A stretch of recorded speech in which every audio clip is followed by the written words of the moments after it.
So let us begin. I believe we're going to be talking about the strategic plan update. Yes, sir. Superintendent. Thank you, Vice Chairman. I appreciate it. Thank you, Ms. Castillo. We are excited to be here today to report at the end of the year where we are on our strategic plan goals. What's really exciting about today is that this is culminating 3 years worth of work, which in many respects it's hard to even imagine that it's been 3 years since we were sitting down at the table to talk about what our strategic plan would look like, and now here we are. Obviously, when it comes to some of the goals and strategies, we don't yet have year-end data, in particular academic success. So with your permission, Board, I've asked the team to start with Goal 3, fiscal responsibility, kind of go through 3 and then 4 and 5, and then come back to 2 and then end with academic success. Are you okay with that? Yes. So it'll be a little bit confusing. You have several documents at your seats. Number 1 is a copy of the PowerPoint that you always like that Sarah and the team will start with. You also have more detailed information highlighting more specifically some of the achievements and accomplishments and also some recommended next steps in this book, which is really there for your review and your leisure. I will point out some changes as we go. And then I also have prepared for you a draft framework of where we go next with our strategic plan and our Who Are We work that we did together in our Master Board training. So with your permission, we'll start with fiscal responsibility, and in this book, you'll want to turn to page 25. Thank you. All right. Well, we're very excited to be here today to share some of the accomplishments and successes that we've had over the past 3 years. As you know, if you kind of think back to where we were 3 years ago, we were struggling on the capital side with all of our deferred maintenance, band-aiding buildings and air conditioning units, and also struggling on the operating side, looking forward to some challenges with being able to provide compensation for our employees. So we've really come a long way with a lot of successful strategies over the last 3-year plan. And I'm going to turn it over to the team to kind of go through step by step what we've done. Good afternoon, Dr. Pace, board members. It is my pleasure to report on the work that's been done under Strategy 3A, which focused on operational savings and operational efficiency. So first, over the last 3 years of this strategic plan, we've worked on changing our school start times for the sake of bus route efficiency. So as a board, on February 19th, you approved the new school start times, which will generate about $1.5 million in transportation savings for the next school year, which is a total reduction of about 25 daily routes. In terms of managing our healthcare costs, we continue to look at ways to do that. We've implemented some plan design changes, or will be implementing plan design changes for next year, and also implementing some wellness incentives. But our employees continue to use the Center for Employee Health and have continued to save money there. Over the last 3 years, they've saved about $2.4 million in out-of-pocket costs that they would have otherwise incurred for co-pays and prescriptions. In terms of operational savings, we reviewed our instructional staffing plan on the 10th day of school based on the enrollment then, and we're able to reduce over 78 positions. That was a savings of about $4.5 million, and those funds help us offset the $12 million reduction in the third calc. We also continue to look at our software programs and electronic resources to sunset any redundant or underutilized programs. In the current year, we discontinued Discovery Education. That was a savings of $76,550.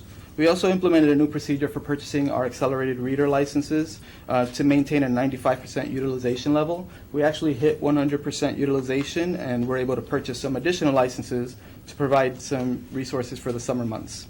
Over the 3 years of the strategic plan, we saved over $677,000 in software. We've also made some progress as far as routing our buses. We reduced 15 routes in the current year. That was a savings of $900,000.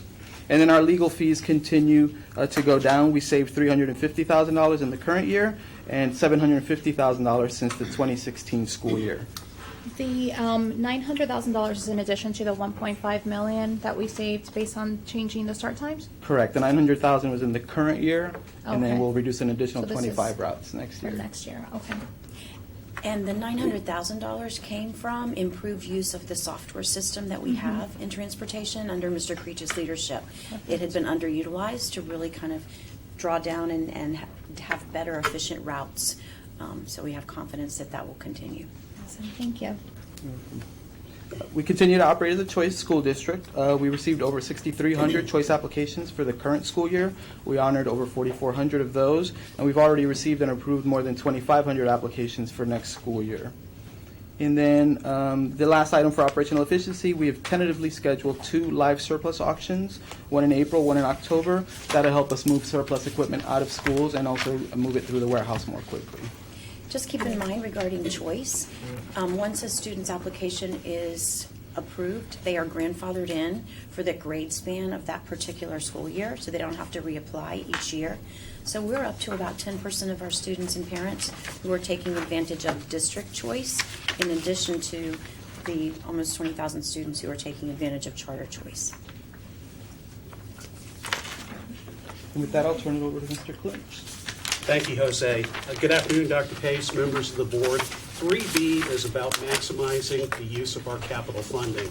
There are 7 strategies under this goal. I will update you on 5 of those. The first one I'd like to highlight is reduce overall energy consumption. Implementation of our energy management software called School Dude continues.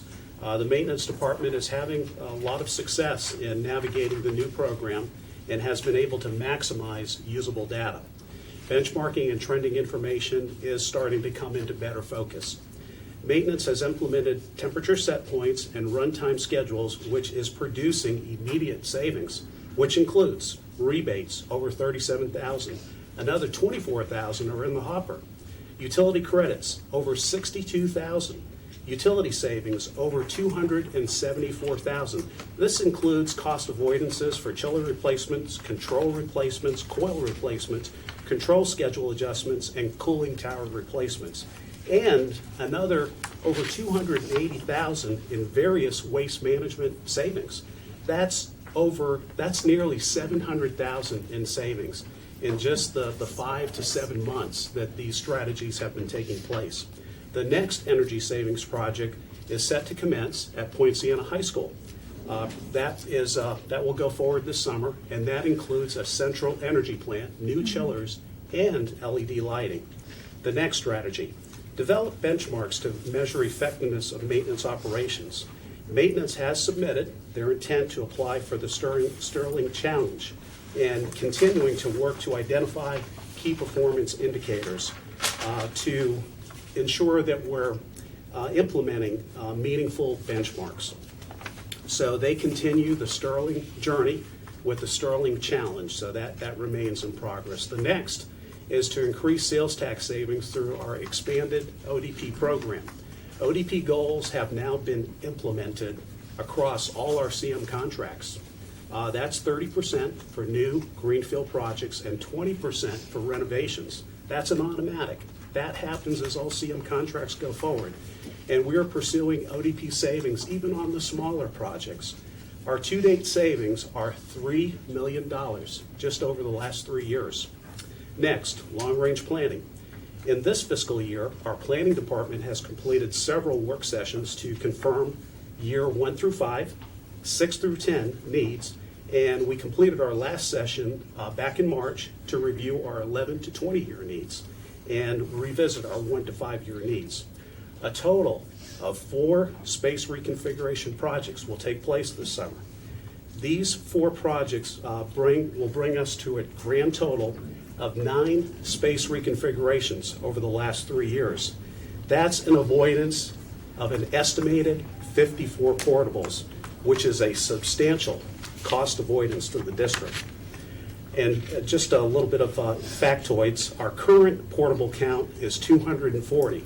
So over the years, we have significantly reduced our portables and the associated lease costs. We currently own 45, 195 of those portables are leased, and that includes restroom portables. Lease rates running from anywhere from around $1,200 to $1,700 per month, and restrooms averaging nearly $2,000 per month. We can see that avoiding portables is the order of the day. Increasing our dependability and efficiency of equipment in use, and this is the last strategy that I wanted to update you on. IT continues to review and eliminate replication of software. IT has completed a proof concept at no cost to the district to determine equipment alternatives for wireless technology, backup and recovery solutions so that IT staff can set up and configure future implementations, has consistently improved focus uptime from 91.27% in 2016, just 3 years ago, to the current year, 98.22% uptime. IT continues to look at alternatives to reduce hardware costs, and IT continues to perform a gap analysis to gauge where IT needs additional training and to determine where best to procure that training. Lastly, significant transportation white fleet improvements have been made to increase efficiencies, which includes selling 11 vehicles. Those were vehicles 1982 to 2005. Another 11 vehicles are on the surplus sale block at this time, and that's the next auction that Jose mentioned.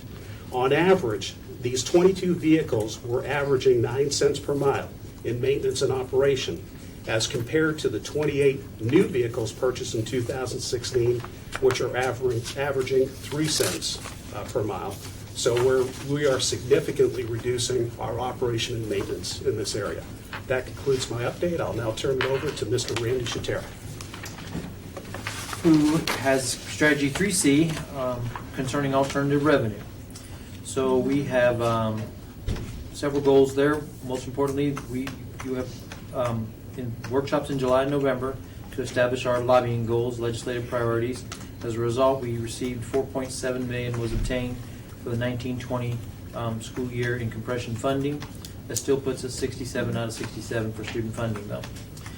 Next up, we have done a lot with marketing efforts, and we've generated a total of $489,000 in cash and donations since July of 2018, and a total amount of revenue in kind since the position was created in December of 2017, so that's our 3-year goal, $808,108. If you remember, board members, so you will know, we tasked Matt with at least earning his salary, so he's done much better than that. Did a good job. We've also been working on trying to use credit cards to pay everything in order to earn rebates. So our rebates have generated over $596,000 in 2018, and we estimate already $120,000 for the January to March quarter of 2019. The grants department's been busy. In 2016-2017, they generated just under $46 million in grants. In 17-18, just under $50 million, and so far 18-19, $63 million. That's a 2-year growth percentage of 38%. I will also share with you that Dr. Fritz met with some members of the team today to talk about the grant opportunity that we have for one-to-one technology implementation at Discovery Intermediate. I'm so excited about that. And T-Mobile is working with us to really enhance hotspot coverage for Discovery, Poinciana High, and Liberty High School. So we really think it's going to be an incredible asset to that community, all grant funded or through our business partnerships. At tonight's board meeting, I believe there's the RFP for broker services for real estate. We did manage to sell one piece of property. That's the St. Cloud Cannery property. It's located right around on Virginia Avenue. We have a couple more pieces there. That sold for about $200,000. And we are hoping to get the Lakeview property back on the market. We feel like it has some potential to generate some revenue for us through our real estate broker. That's everything I have. Board members, do you have any questions related to Goal 3 or want to talk about where we go from here? Yeah, do we have, I know that last meeting you had shared with us how much you had already saved with the new air conditioning initiative. Do we have like numbers of, based on what we saved in the last month, what we will save in the year? Do we have any updated numbers, Shane? 78,000 was the last number from the first month. Okay. 78,000 for that month. Perfect. Okay. Perfect. And then I'm sure you're going to give us more information about the grant situation with for one-to-one technology. Is that something that we might want to expand to all of the schools eventually? And how would we? I don't know that we're in a position to try to launch a one-to-one initiative across the district, just because of not only the initial cost, but also the ongoing capital investment that it requires for refresh and replenishing. And there's a lot of training that goes on, but we felt like this is completely through a grant that this would be a great time to pilot it. Okay. And also build on the work that STEM and Chestnut have already done in terms of focusing on STEM as an attractive asset to their programs. Okay. Do you have anything else you want to add, or Leslie? we're treating this as a pilot Okay. to see how the first implementation goes. And who's the grant It's going to through? cover about 1,100 students. Okay. And the grant is through T-Mobile. Oh, right. Okay, perfect. They're going to provide hotspots for all the students in that situation, and then we're going to provide devices that they would connect to the hotspots. Okay. That they would And these are take going to be home. loaners to the students, or They'll are take they? them home, and the hotspots they have throughout their tenure at the school, the devices they will take home on a nightly basis and bring them back. Okay. It's kind of like Orange County does. Correct. Mm-hmm. It's similar to that. Great. Thank you. And there's also a data plan component involved in this too. So they'll have a data plan also for unlimited data. Got it. Do we know who is Orange County providing their one-to-one technology through a grant? And if so, do we know who's providing That's a that? part of their millage. Okay. They have an additional millage that their voters approved and have actually just renewed, correct, in the last election. So that's where they earned those particular funds. Okay. Yeah. Thank you. Thanks. Other questions? Thank you very much, Fiscal Responsibility Team. And now, Board, if with your permission, we'll continue on with goals 4 and 5, which in your book would be on page 29.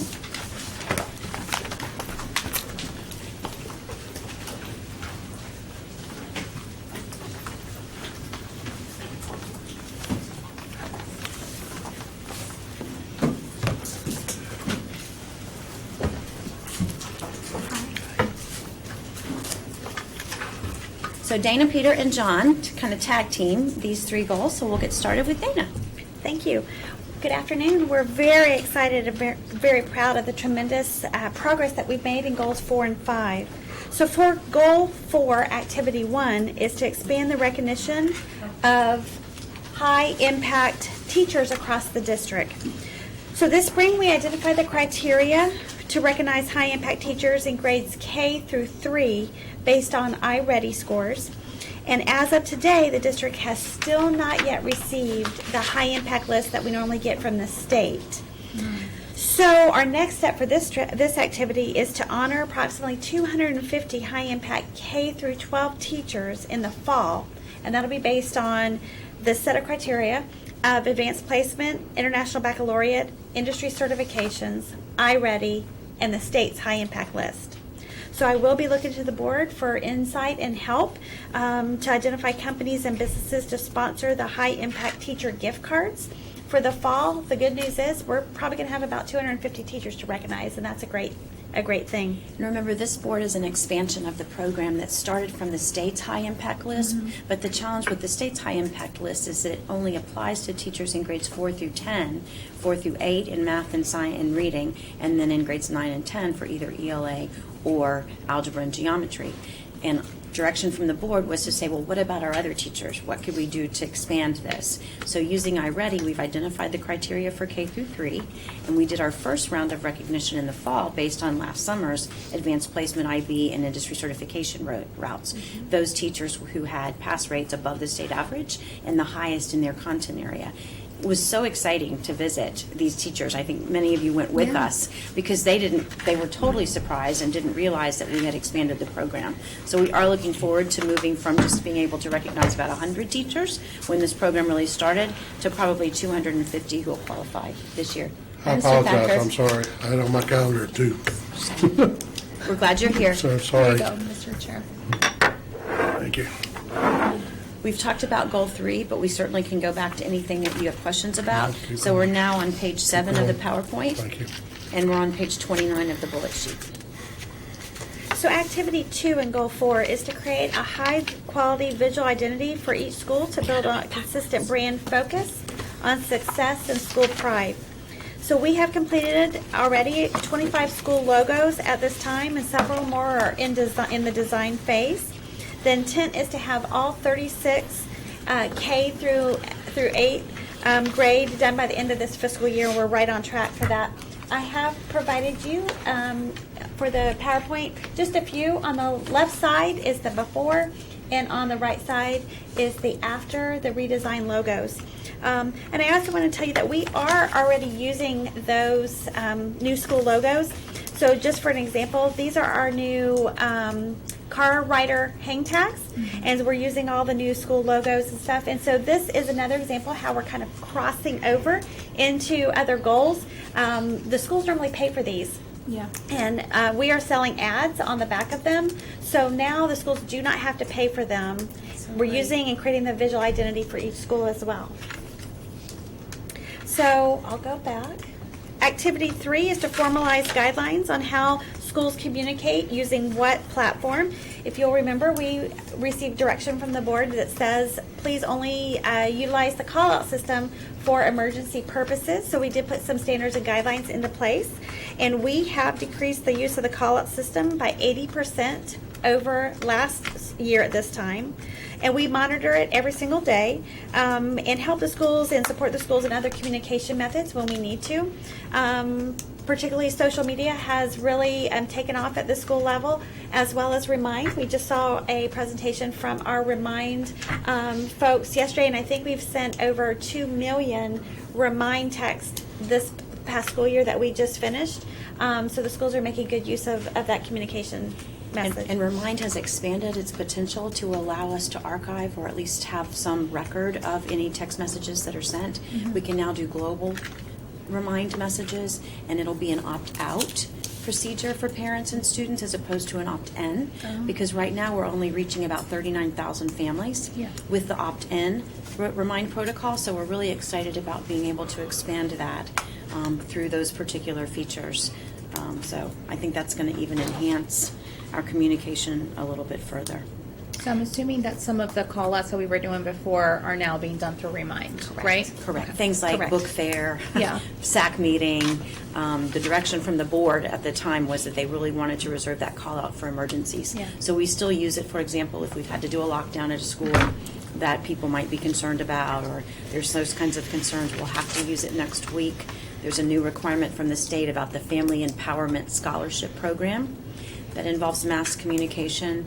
But we did receive permission from DOE that I don't have to print and mail these notifications to every household, because we just simply don't use that method anymore, and it would have been a tremendous expense. So we're going to be utilizing the call-out method for that to make sure we touch all the homes and have a record of it for state reporting in August. But those are the types of things that we've limited it to. Perfect. So activity 4 in goal 4 is to develop an online platform where stakeholders can regularly share student, staff, and school successes and good news. And we've received over 85 submissions to date in our new Share Your Great platform, and that's from parents and students, employees, and community residents. So we use these submissions to post information on social media and website, and this really is the information that we would not know otherwise. This is people sharing our journey from good to great from their own perspective. It's not just the district saying how great we are, it's our stakeholders saying it as well. So the next step, we plan on building on Share Your Great to expand the reach and exposure of the submissions that we're getting. So we're really excited about that. So continuing on with goal 4, activity 1 and 2 on 4B is to launch school board and superintendent listening tours and community conversations. As you know, everybody finished those at the end of April, and we identified key themes that everybody heard, and that was discussed at your master board retreat, and hopefully it provided you with good sound input for the next strategic plan draft that you will work on. And activity 3 is to hold the student contest for the district logo. As you'll remember, the board picked the top 2 logo designs, one from OTEC and PASS and the other from the Osceola County School for the Arts. Those students have worked further based on your comments with REACH, and by the end of business today, I should have the revised logos. And we're putting it on the board for the next school board meeting, so you will see the revised logos for your consideration on the 18th. Perfect. So for goal 5, we're going to start with, and I'll turn it over to Dr. Straker. Thank you. Chairman, school board members, Dr. Pace, good afternoon. I'd like to talk about goal 5A, which is leadership capacity, and I want to give you a brief on what we've actually done in the last 3 years in this strategy. The first activity was participating training and certification specific to school board superintendent and principals. Since 2016, the school board became Master Board certified. We sent Dr. Pace and 5 senior leadership to Harvard Institute of Superintendents and also 6 principals to the Harvard Institute of Strategic Leadership. We had excellent feedback from all the participants of the Harvard Institutes, and I just want to give one quote, which was hands down one of the best, if not the best, training I have ever been to. So everybody was very positive. Activity 2 is utilising research materials and develop best practices for engaging stakeholders into the school improvement process. Since 2016, the district was accredited for another 5 years. Schools have developed and implemented the strategic school improvement plan aligned to the district's strategic plan, and schools introduced the school stocktake in 2019 to strategically monitor the school improvement plan on a monthly basis with great success. And once again, feedback from the principals, and I'll give you one quote, was the stocktake has made school improvement come alive. Again, we had lots of positive feedback for the stocktake, and I believe it's one of the best things we've done in 5A, bringing that in and making the school improvement live now, actually a living document. So, increasing stakeholder feedback. Since 2017 and 2019, we have tripled the amount of culture and climate and infantries from 17,930 to 65,162. And you may be thinking, well, what are we doing with that data? We've got a lot of data there now, over 65,000 surveys to look at. Schools will be looking at the trend data and use root cause analysis to get the root of the problems during school improvement training. This will allow them to develop and implement strategies within the school improvement plan and use the stocktake process to monitor in real time the strategies and adjust quickly if required. The district is also looking at the data as the surveys and inventories look at perception and experiences within the school. For example, the district saw a concern about culture within the schools. Dr. Pearson, seeing this, immediately acted and created for this year's academic academy the theme of building a culture of belonging, bringing in renowned experts such as Valencia Peace and Justice Institute, who will be presenting creating a positive work culture and conflict resolution, Gallup, who will be looking at leadership strengths of all our leaders, and Dr. Anthony Mohammed from Solution Tree, who will be talking about transforming school culture. We've also got our very own Harvard Principals Cohort 1, who will be talking as well during a breakout session in culture in the workplace. And finally, again, with the amount of surveys we are actually getting now, outside organisations have been looking at how we are using this data. Advanced Accreditation Organisation has reached out to the district to present at a fall conference on how we use the surveys for strategic planning and continuous improvement. In your book on page 33, you'll see an example of what Peter's talking about in terms of comparing the teacher responses and student answers to which four of the words describe how you feel while at school. And one of the things that really became a concern to us was that teachers only reported less than 50% felt supported, both in 18 and 19, and students were even less than 30% about feeling supported. And we know that that level of support and engagement in a school culture is critically important for teacher retention, and it also definitely impacts student learning. When students feel like someone cares about them at school and in the classroom and is there to help them and support them, they tend to do their best. And so that's one of the reasons that we're attacking this summer with our summer administrator training, and we'll be moving forward with some other activities for students in the fall. I have a couple of questions. First, can you give me a synopsis of the stocktake process? Yeah, the stocktake process, that's the monitoring part of the school improvement. So what we do is the schools all form their school improvement plan, which then goes to the state. The school board then approves it.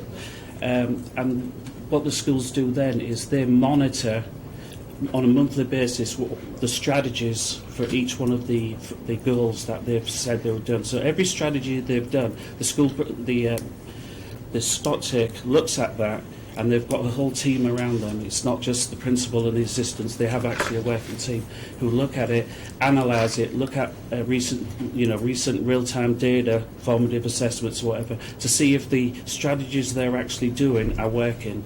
And then if they're not, at that point they will change it.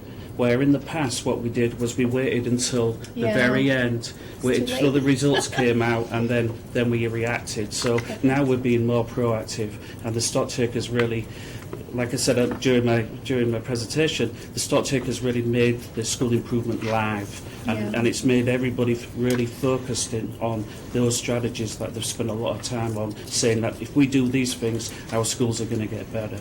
So that's how it is. The process is built on our work with Deliver Ed on deliverology to make sure that you not only have a plan, but then you deliver on those goals and activities to get the outcomes that you're looking for by a more intensive and more intentional monitoring process.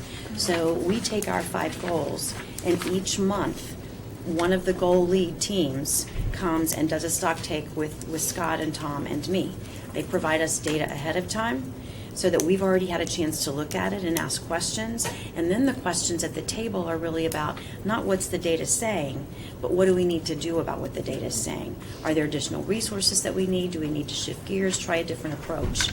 And then twice a year, before our reports to the board, in January and June, we have what we call our all goals stock take. So everybody in the room comes and we go through this process of looking at the entire strategic plan, again talking about what is it we said we wanted to do, what's the data telling us right now, what adjustments do we need to make, and what are we going to share out with the board to keep us on track. So I really believe the process has been instrumental in helping our strategic plan be a living, breathing document, not just something that's out on the shelf. Yeah. Thank you. My second question is regarding the answers that our students and teachers gave for their climate and culture inventory survey. So obviously you have identified some very specific things that we're concerned about, specifically feeling supported. Is there a space for them to write what that looks like? What does support look like to the students and teachers? Have we... Not within the survey itself. Okay, I mean, I know it's a lot of information to take not for a within survey, the survey. But for the last 2 years, because we've had such a very high proportion of participants taking it, over 65,000, it's given us now trend data. The last 2 years, Advanced Ed actually changed the questions 2 years ago. So this is the first 2 years we've actually had which have the same questions. So now we can make comparisons from one year to the next. Right. So when you're implementing changes, you can see if the answer changes. Yeah, and it is a research. The surveys are research based, so they were actually designed for us to be able to compare, and look for trend data, and then be able to then use it for continuous improvement. Got it. Okay. And as we move forward with a stronger focus on culture in our new strategic plan, at least that's something that I think I'd heard from the board in the past, there's some additional surveys that do allow for comments that I actually had a phone call with the team about yesterday to discuss. So that may be something that we look to implement, especially for our teachers and our non-classroom teachers, and then for central office staff to survey our stakeholders.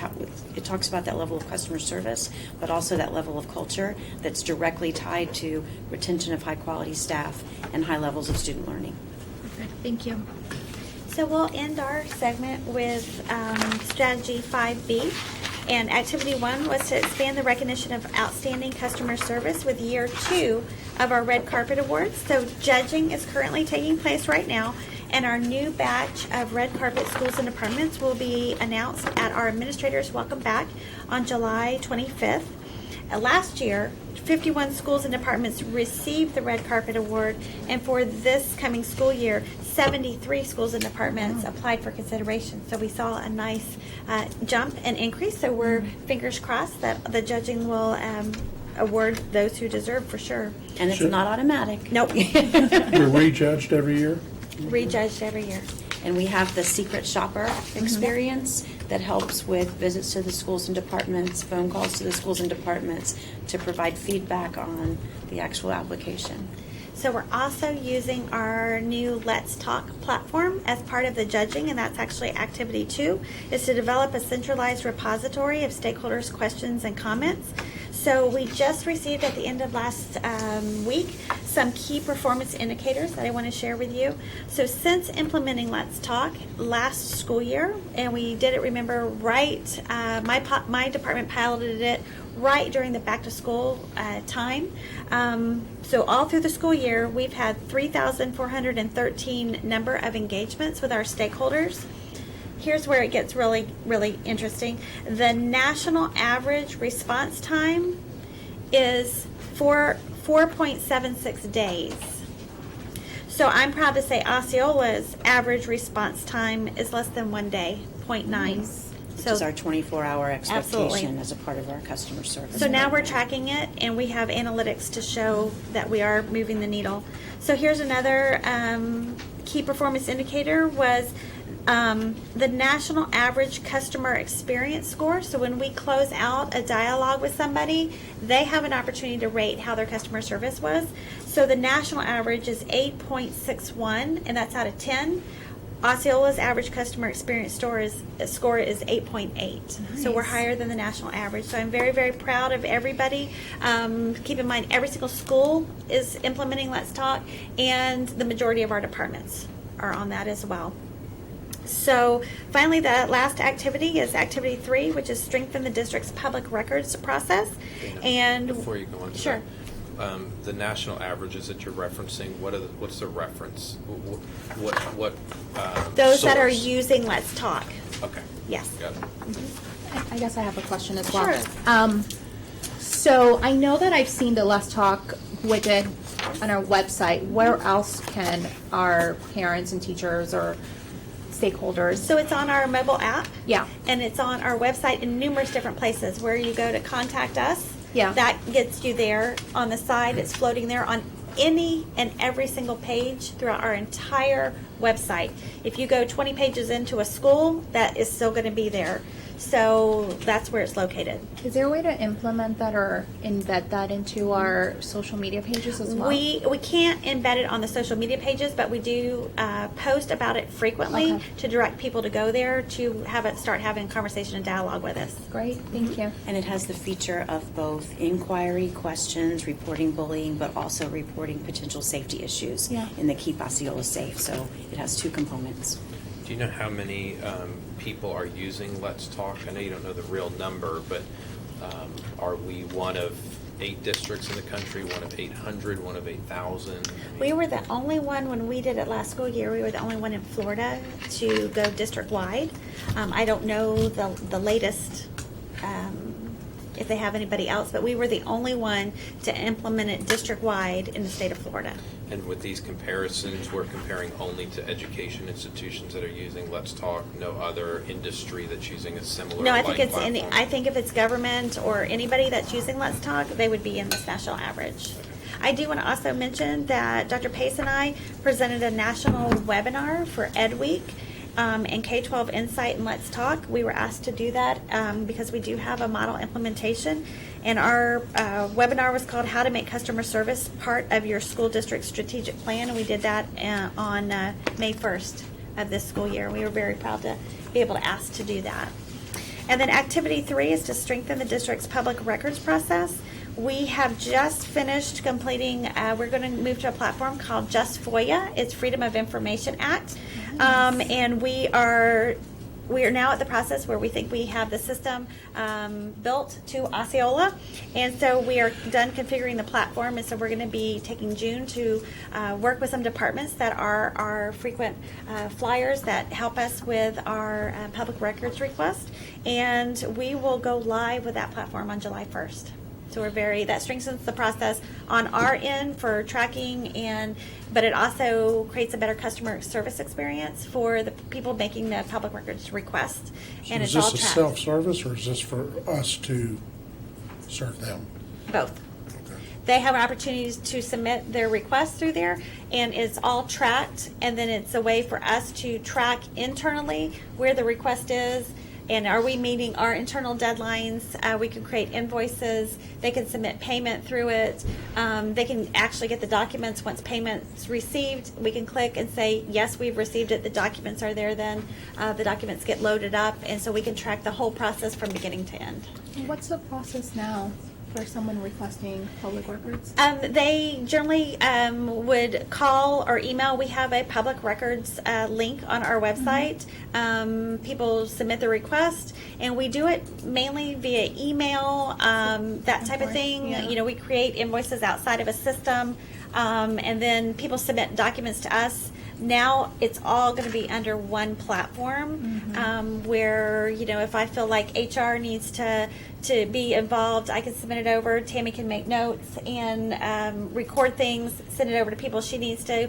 I can see, I can track. I don't need to call her and say, where are we with this? I can see it, see what's happening. So everyone in-house has access to, I guess, the server, quote unquote, and they can see the specific requests and then take ownership of that based on Yes, the where people that we allow access into Okay. here would, yes, Great. absolutely. The most important piece about this is the accountability, because public records has become a real area where districts end up in trouble Yeah. if they're not careful, not intentionally, but accidentally if a request gets lost or delayed, isn't responded to appropriately and in a timely manner, then the penalties can be pretty significant.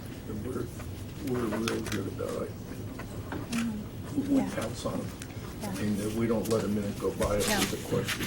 We Dana, deal with it. Frank is. This will increase efficiency for you. Yes. So that's it. Goal 4 and 5. Anything else for goals 4 and 5? Can we start over? I missed the beginning. You're going to be really excited because we started with goal 3 and now we're doing 4 and 5. And now it's my recommendation that we go to 2, just to keep you on your toes. So that would be page 12 in your PowerPoint, talent management, and page 19 in your supporting document. If I missed goal 3, You did the Sarah Graber show. the Sarah Graber show. You would have loved it. I'll watch the tape. Did you ask a good question? I wasn't here. You weren't? I thought the thing started at 2. 2 minutes to 2, she goes, or 2 minutes to 1, she goes, where are you? Vice Chairman Soto started the meeting, and Ms. Castillo's asked great questions on your behalf. But we're happy to go back over questions that you have. And I think you and I are meeting on Monday. I can bring the documents and go through it as well. I just didn't want to get here too early because I didn't want to make him look bad. I was in the parking lot waiting. I made myself look bad enough. You did. I'm guessing the cow working didn't go as smoothly this morning as you thought it was going to. So, all right, the talent management team is here. Again, we're on page 19 in your PowerPoint, or no, page 12 in your PowerPoint and 19 in our supporting document. Thank you. Good afternoon, board members and Dr. Pace. We are extremely proud of our strategic plan Goal 2 talent management accomplishments over these past 3 years. And under your vision and at the direction of Dr. Pace, we have accomplished some really great things. Michelle Henninger, she is our senior manager for leadership training and development. She has led strategy 2A, building leadership capacity, at all levels over this past year. She will highlight our growth and development along with our recent national recognition. Sonia Butler, our coordinator of certification and recruitment, she has led strategy 2B over the last 3 years, and she will detail our gains in strengthening recruitment, hiring, and retention processes. And last but not least, Janice Franceschi. She's our Director of Professional Development, and she has led our strategy 2C and will showcase this strategy and how it has evolved in creating a district-wide culture of feedback.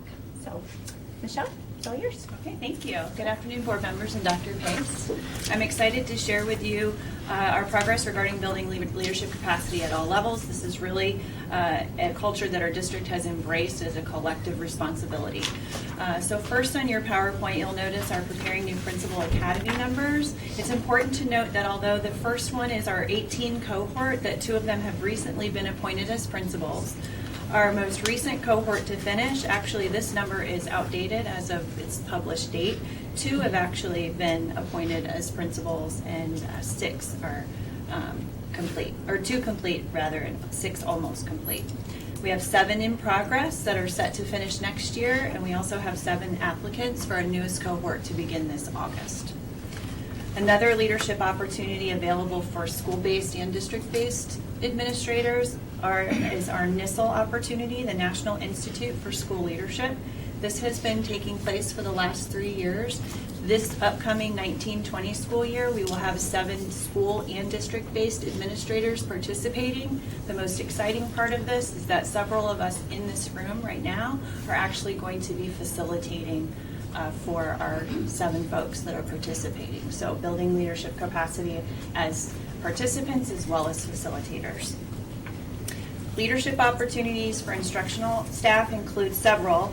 Our Aspiring Leaders Academy, 2 have recently been appointed as APs, 3 have been appointed as APs from our Dean's Academy, and we're also taking advantage of natural opportunities to build leadership. For example, while our school-based administrators are participating in the Admin Academy tomorrow, we've offered some of our aspiring leaders to go cover and help support those schools in their absence, after which they will reflect on their experience and then meet with a member of district leadership.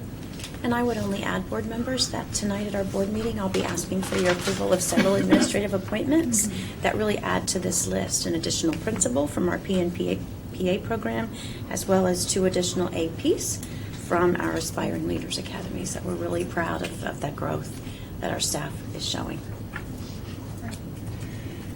Our instructional evaluation system, or otherwise called F10 focus group, will be reconvening in a couple of weeks to reflect on implemented changes, areas of opportunity, and successes. We recognize that some of the feedback on the tours that you all have been experiencing has directly related to this, and that will be addressed at that time.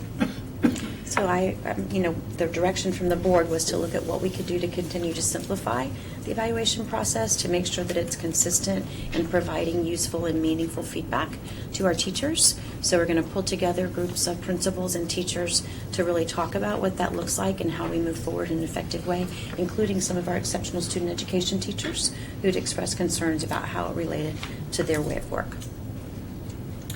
And lastly, I'd like to wrap up with our operational leadership pipeline. Building leadership capacity at all levels includes all of our employees. Our Custodial Leadership Academy, for the first time ever this year, was held. 100% of our participants believed that the class was beneficial to them. Our Operational Leadership Academy continues with 36 participants. This is the exciting part. 5 of them have been promoted, 6 are returning for post-secondary studies, and 1 has actually been the recipient of an OXA scholarship for further studies. Lastly, professional development has been selected to present title Operational Leadership Pipeline for non-instructional staff at the Learning Forward National Conference in St. Louis this December. We're very excited about that. That's awesome. Questions or feedback? Okay. Good job. Sonia? Thank you. Good afternoon. I'm happy to share Strategy 2B, which focuses on strengthening the recruitment, hiring, and retention process. First of all, I want to show you a comparison of where we were in 2016-17 as of the end of 2018-19 school year. In 16-17, we hired a total of 572 teachers, and at the end of 2018-19, we hired a total of 893 teachers. Of those teachers that we hired in 2016-17, 347 of them had no experience as a teacher, which is 61% of the total. And in 2018-19, 504 teachers had no experience, which is a 56% of the total. Of those in 2016-17, 227 were hired as were non-Caucasian, which is 40% of the total.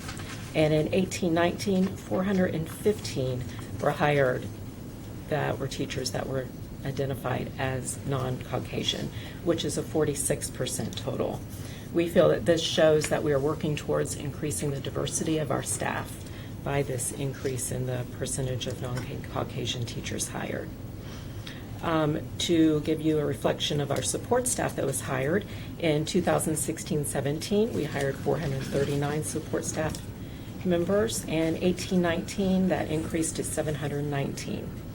The administrators went from 18 in 16-17 to only 8 in the 2018-19 school year.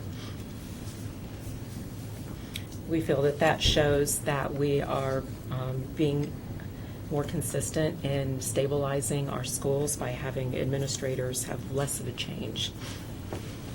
And also growing our own. Those are external hires, so we're seeing more of folks coming from the ranks. As far as the comparison in our recruitment events, in 16-17, we had a total of 21 total events that we participated in, and 3 of those were minority events. And in 18-19, we attended 29 events, and 7 of those were events that focused on minority candidates. One of the other things that we are very proud to be a part of is that we are having our very first recruitment trip to Puerto Rico on June the 26th. This opportunity came to us through our Executive Director of Multicultural Education, Dr. Belinda Reyes. She came to the HR department and said, we are sending a team to the NABE conference for the Dual Language Conference. That's the National Association of Bilingual Educators. And we were wondering if you all would like to piggyback on that and send one of your recruiters. So the way it worked out is we were able to send one of our recruiters from HR, which meant the cost of a plane ticket and hotel for 2 nights. We already have a team that's going to be there for the conference, which will include our dual language principals.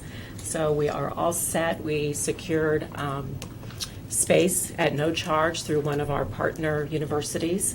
So we're going to be able to recruit for just a few $100s as compared to the $9,000 that other school districts have spent. So hopefully we will have some success in bringing back some high-quality candidates to our district. Another thing that we have been focusing on is recruiting from within.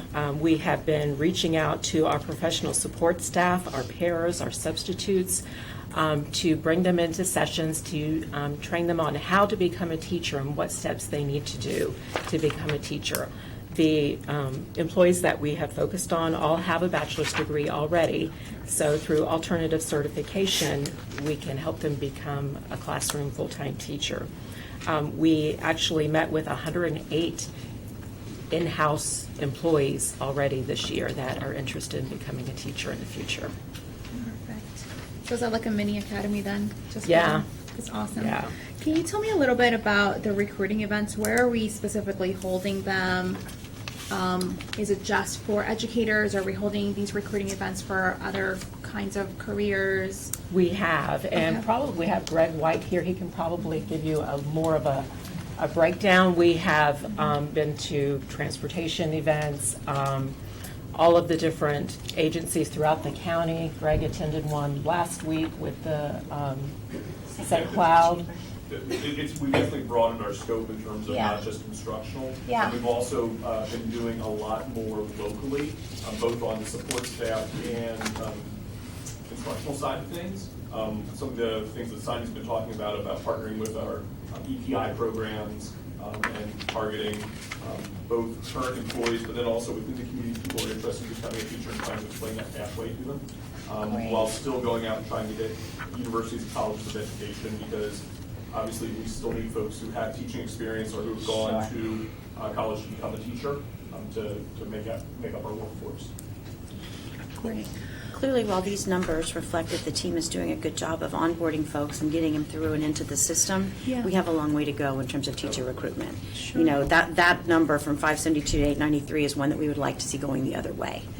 So that's, I think, a continued focus in our next strategic plan is both the recruitment, but also really around that culture and retention. What is the drop off on our Midwest recruitment? I mean, just from the articles I've read, Pennsylvania now is becoming short of teachers, and I know that was one of the states that was a hotbed for us. Are those numbers right? It's going down. Correct. Yeah, Okay. it's going down everywhere. Okay. I've been doing this for a while. Yep. And there was a time that going up to the Midwest or Mid-Atlantic, we could easily get people because they didn't have opportunities Yep. there. The reality now is that there are fewer of them to begin with. There are more opportunities locally for them, but then even just geographically between here and there, a lot more opportunities for them as well. Sure. So. It's very competitive, but one of the things that we've done successfully is to say, find a friend. You know, if you can find 2 from Penn State or 4 from Penn State, they're more likely to come, stay, and be here for a while. Sure. What about the events specifically targeting minorities? Like who are you targeting specifically? What events are you attending? Greg, I'm going to refer to you for which Sure. events. You know, a variety of things. There's some things locally that definitely had a minority recruitment angle to them, whether it's something that's been sponsored through a state legislature or congressman. In addition to that, colleges and universities that have higher graduation rates of minorities, example would be Florida International. Yeah. We've really been trying to tap into their graduate pool. So we're trying to go to places that we think we're going to have a larger pool of applicants. Yeah. To try to entice. Great, thank you. Thank you, Greg. One of the areas that we've been focusing on. I'm sorry. I wanted her to finish. Okay. Does there exist, do we have any kind of strategy or any kind of approach in trying to recruit our instructional staff or teachers in particular outside of the university or education fields? In other words, not from other schools or from college, but maybe folks that want a different A career changer. Yeah. Right. You know, And- at that point where Yes, the money's not so important definitely. as to define what's meaningful for them and being able to Definitely. do this. And that's a huge part of our candidate population now is the alternative certification route. We are getting people from all areas, all walks of life who have decided that they've always wanted to try teaching. And now they're at the point of their life that How do they you can tap into fulfill those that. folks? How do you find them? We actually partner with educator preparation institutes. There are several across the state. We call them EPI programs. And we have 3 in particular that we have a very strong relationship with. Valencia College has a state-approved program. Of course, we've partnered with them from the beginning. We've also added on a company called Florida Teachers of Tomorrow, who is a nationwide company who came into Florida about 3 years ago. And so it was perfect timing as far as our strategic plan to jump on board with them. And we were their very first district within the state that they met with. And we've had a lot of success with them. And most recently, we partnered with a company called Teacher Ready, who actually is affiliated through University of West Florida. And the exciting thing that we found with this company is that they offer master's credit to the individual once they've completed the program. I have a follow-up. Do we have enough to comment as to how, those type of teachers perform in terms of effective, highly effective, how long they stick around, anything like that?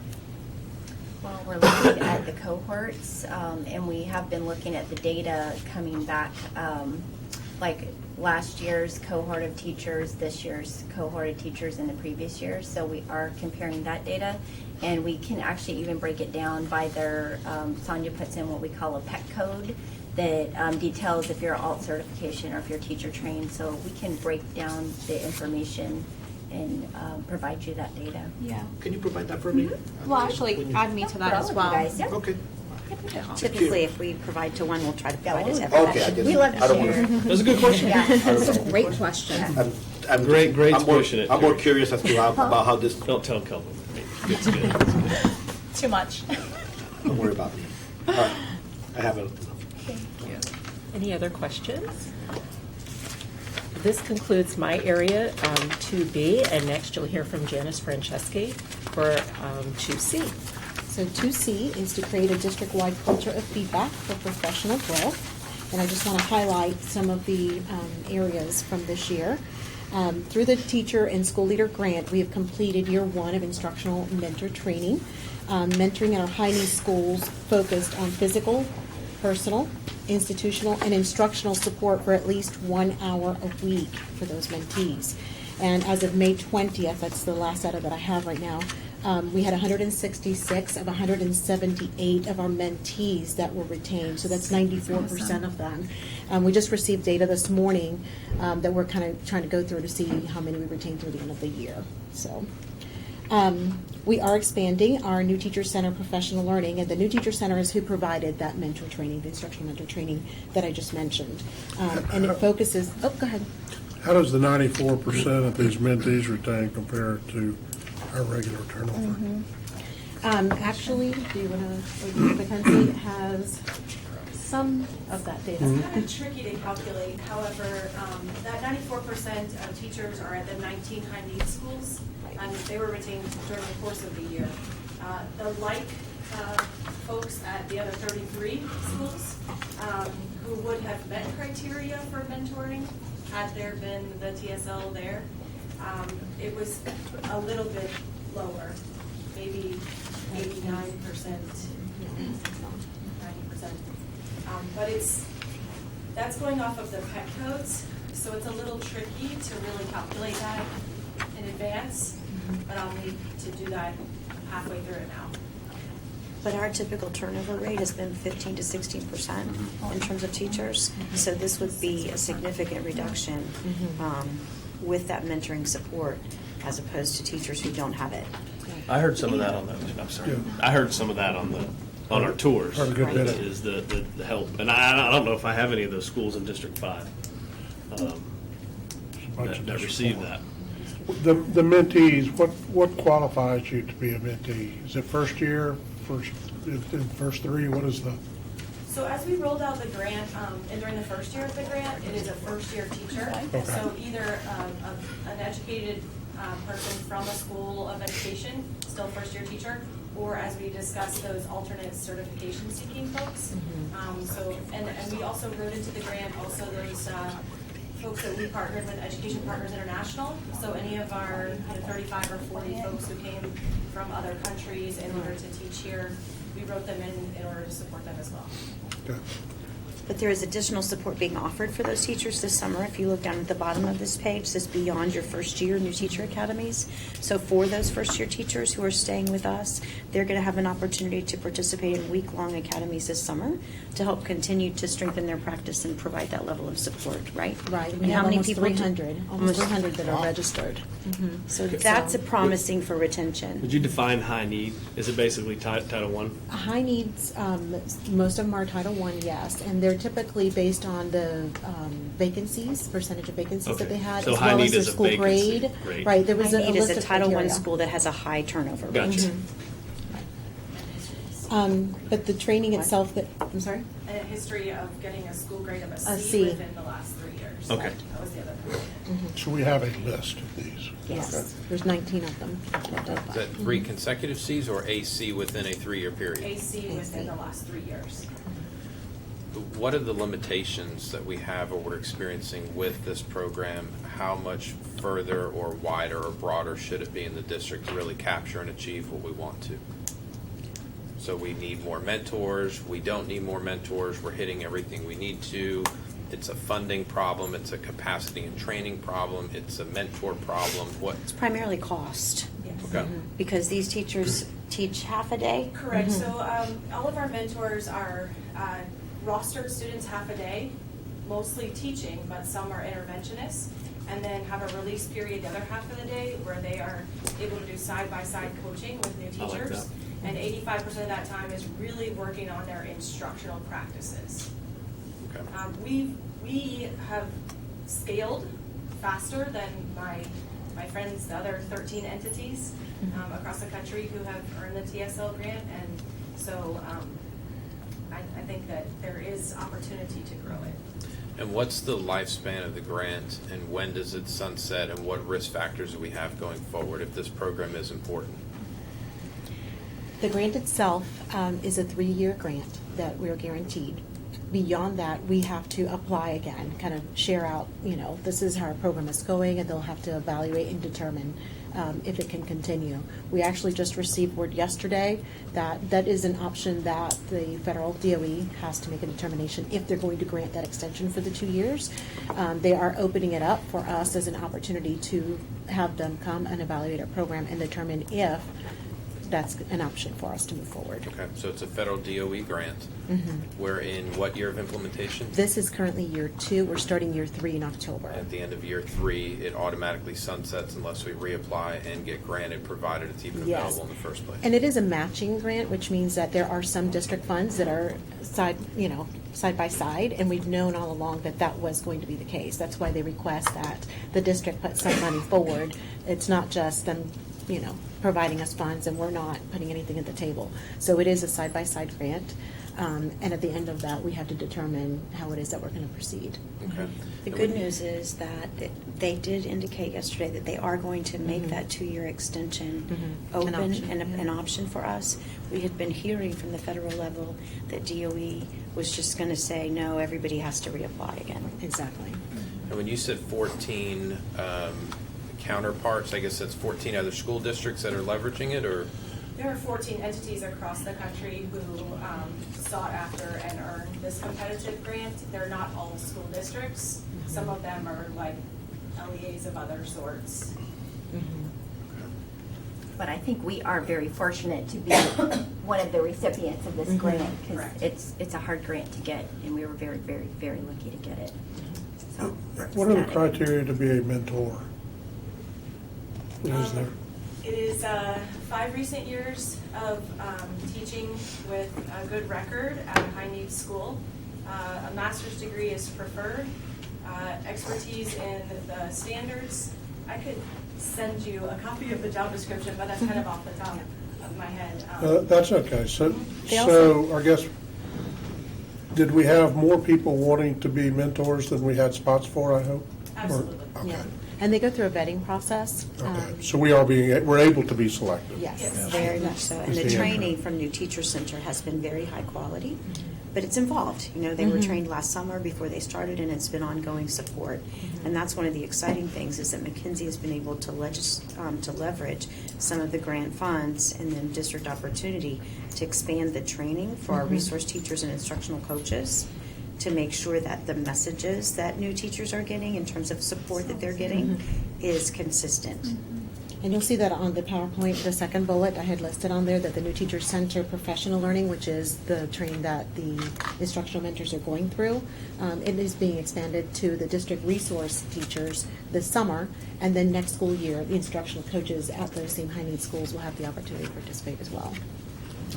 Have all the mentors that started stayed mentors, or have some had to change out? We have, is it 37 out of the 40 that are continuing on? But we have had some that have been promoted or recently been moved in positions to, like, literacy coach. We just had one that went to a literacy coach position. But we had retained, actually it was 33 out of the 40. So there were 7. Did I said it right?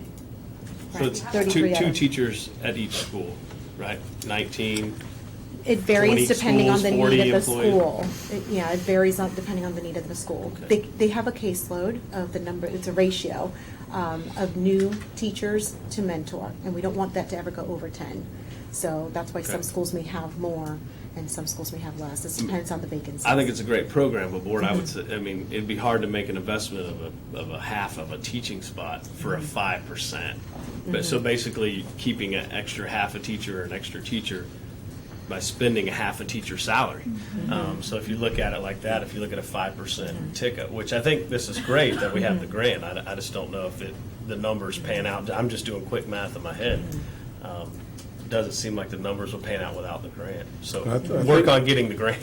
The 94% is pretty impressive. 94 is impressive, but it's only compared to 89. And the reason I'm asking Spencer about the mentors is during some of the listening tours that we did, I had a couple that had some mentors who were evidently advising to not be teachers. Well, that's not great. No,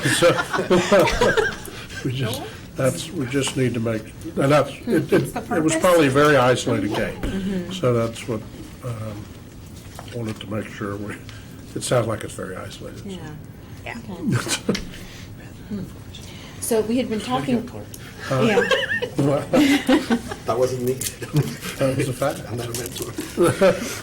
We had also talked about the alternative certification process, and we had 37 of our teachers recently that completed what's called the OPEC program, which is the Osceola Professional Educator Competency program, and it helps to support those teachers that are going through that alternative certification route.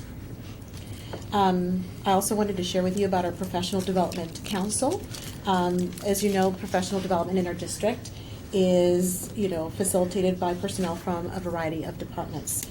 Folks from media and instructional technology, elementary, middle, and high school curriculum, CTE, ESC, multicultural, and of course, professional development. And all of these departments have someone that's sitting in as part of our PD council. The council this year, I know that it was put in place as a result of the conversation from the board, as a suggestion from all of you. And, what we have done is really looked at effective PD practices. We've sought out stakeholder input and utilizing this information to make sure that our professional learning program is strengthened and that we're providing a meeting for the needs of our teachers and students. We know that we've come a long way, and we still have, a lot of work that we're continuing to do. The council identified several components that should be included in all professional learning, things such as technology, differentiation, collaborative structures, and implementation of learning and follow-up. So all of those pieces we've really tried hard to kind of ensure are implemented in our professional learning. Our summer professional development that is going to be taking place, actually it started, our big time started yesterday. We have several academies that are going on this week. But in order to prepare for that, we took all of the facilitators that are providing professional learning, and they've been coming to what we call lab days, summer PD lab days. Fun. And it was an opportunity for them to really strengthen their facilitation skills. So again, all of the departments coming together to help support each other and ensure that we've strengthened our skill set to provide that professional learning and incorporating technology and embedding those district expectations. So we had 5 of those days throughout the spring semester that took place. And as Dr. Pace mentioned earlier, we also had our Beyond Your First Year is the name of the new teacher academy that's taking place starting next week. And these are those week-long academies for new teachers that are going to be finishing their first year now and starting their second year in the fall. And we've got about 300 of those that are registered to participate. B stand for Ann? It's a little B, and we're playing off the name. Gotcha. It's just you're just having fun with B. Okay. Yes. That's fine. We've I got just little was Bs. We're wearing yellow. I wanted to make sure if I was missing an acronym here. Yeah, we're wearing yellow and have little bees everywhere. Just trying to make it fun and different. So, kind of theme. So, if there's any questions, it's If you need some honey, yeah. I can get you some. You got it. Okay, we got you. Yeah, I have a couple questions. When we look at employee turnover, how are we doing to similar districts? How are we doing in the region? And then when we look, and if you don't have these numbers now, I'm fine. It's just the type of stuff we're going to want to know and talk through, because there's also, look, in my opinion, I'm making this percentage up. 85-90% of the stuff that people talk about in here is fake news anyway. So I don't believe a lot of what is out there and what is put out there. But the only way that we're able to dispel some of that is with sound data and research, and that, I think that's something I know I'm keyed in on. I think probably the rest of the board is probably keyed in on as well. So how are we doing overall on employee retention, particularly when we compare to similar districts, which is very important. A lot of times people want to compare a Volkswagen to a Cadillac, and they're not the same. But then at the same time, how are we comparing in the region? The second part then, or a different piece, would be we look at new teachers. What are the national averages with how long teachers are staying in the teaching profession? And when we look at it when they're moving to states like Florida or Texas or Arizona or California, maybe states that are naturally appealing and attractive to people because we're selling sunshine and people want to leave the Midwest or the Northeast, come down here. You put California on the list? Southern California, maybe. But when they get here, it's exciting, and then they realize they miss home, they miss community, they miss culture, whatever it is that they had back wherever they came from. That's going to be an important piece. I think we've talked about that before in other strategic planning conversations, but I think it's one of those things we're going to have to continue to talk about and look at. I want to know the real numbers surrounding that. So if you don't have it, please work on preparing that and sending it out to all the board members. Well, I can tell you that before the meeting, because Dr. Pace and I had discussion in our session previously, but our overall turnover for instructional staff for last year, and it was people that were here for the 17-18 year and then 18-19 year, I looked at two different numbers. But the overall turnover of people that I call the merry-go-round number that at one time in the year came and left was 14.85%. And recently, in one of our principal news that we get on pretty much on a daily basis in March, they had published a national average of 16%. So I don't have the. Is that 16% for educators? 16 for teachers. Okay. Actual staff. So, and then another number that we look at is people that end the year and then come back.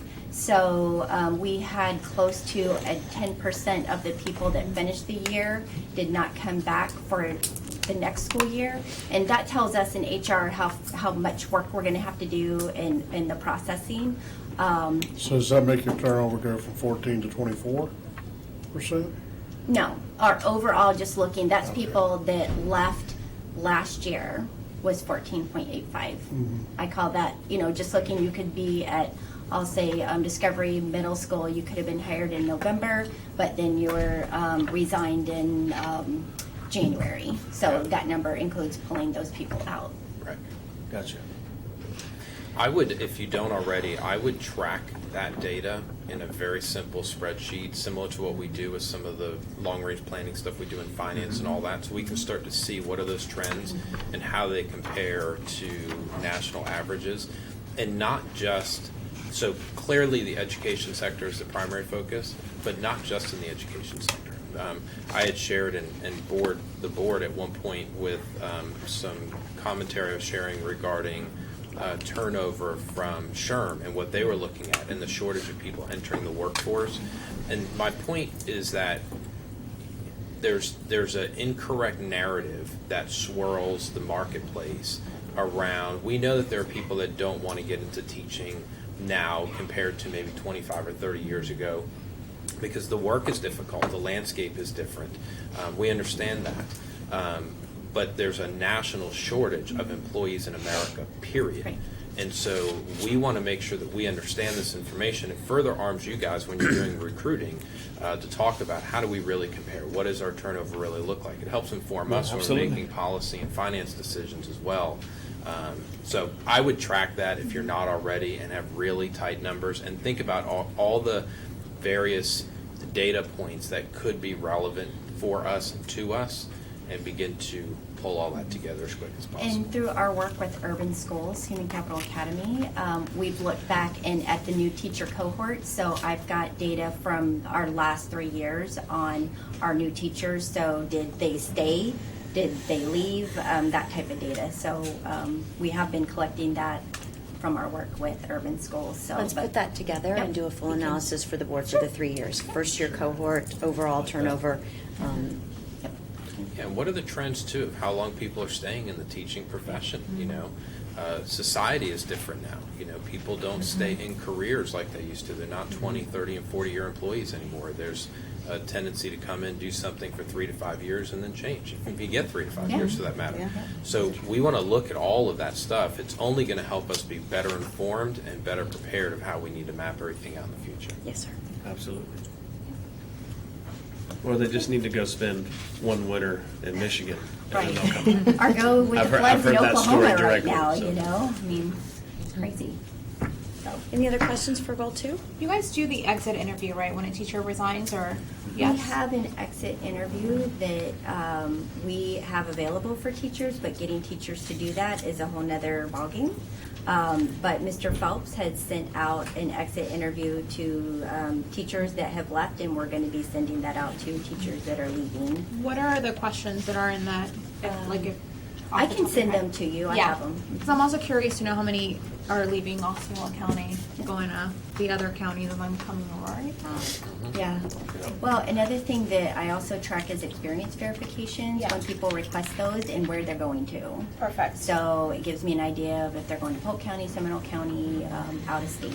So Sometimes we get lucky and they list the reasons on a Facebook post. Oh, no, yeah, I know, seen it. Yeah. But I think you'll find too, what we found over the past couple of years is that this narrative of I'm going to Orange County, you hear that a lot, right? And I think that's probably where that question came from. It's just not true. It's just, and if they go, they come back. Goes in both directions. And it actually goes in both directions. Breaks. Yeah, it's absolutely just always not a factual narrative. John, you did a great job. He did. He is the best. When does John get to talk? He's the best PowerPoint clickers around. Thank you, team. Finger. Thank you. Thank you. That then would bring us to academic success board members, which is on page 16 in your PowerPoint and starts on page 6 in your We want to take booklet. 5 minutes before I we wondered start. if you wanted to maybe Go take a once. break. Thank you. Because we know that your presentation is going to be so good.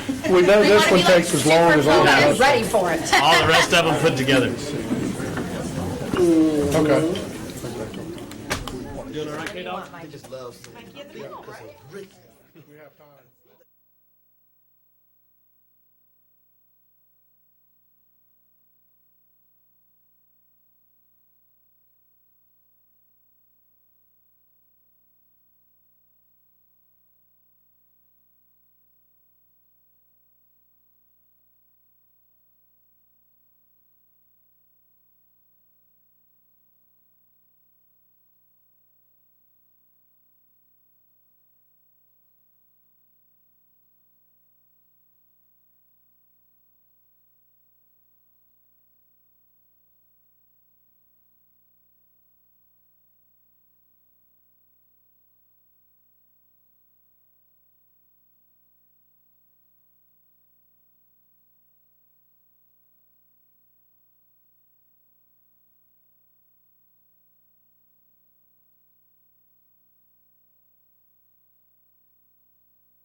Maybe that's what I wear high heels. What are you doing, Mr. Tim? Did you have a good time? Where were you guys? Where were you? Hilton Head. Hilton Head and Savannah.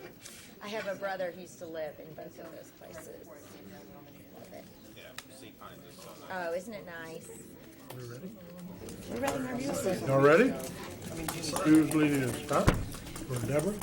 Chairman Thacker, members of the board, thank you for this opportunity to come back to you with kind of a 3-year summary of where we are with academic success. The challenge for us is that because of the later testing, we don't have a lot of results in yet for the 2019 school year. But Dr. Fritz will kind of go over for you high level where we've come since 2016, our first year of data, to now, and highlight some of the changes, both positive and then the ones that might have gone down, and explain why. And then we can move on to where we are with our 5 strategies or 6 strategies under Goal 1 academic success.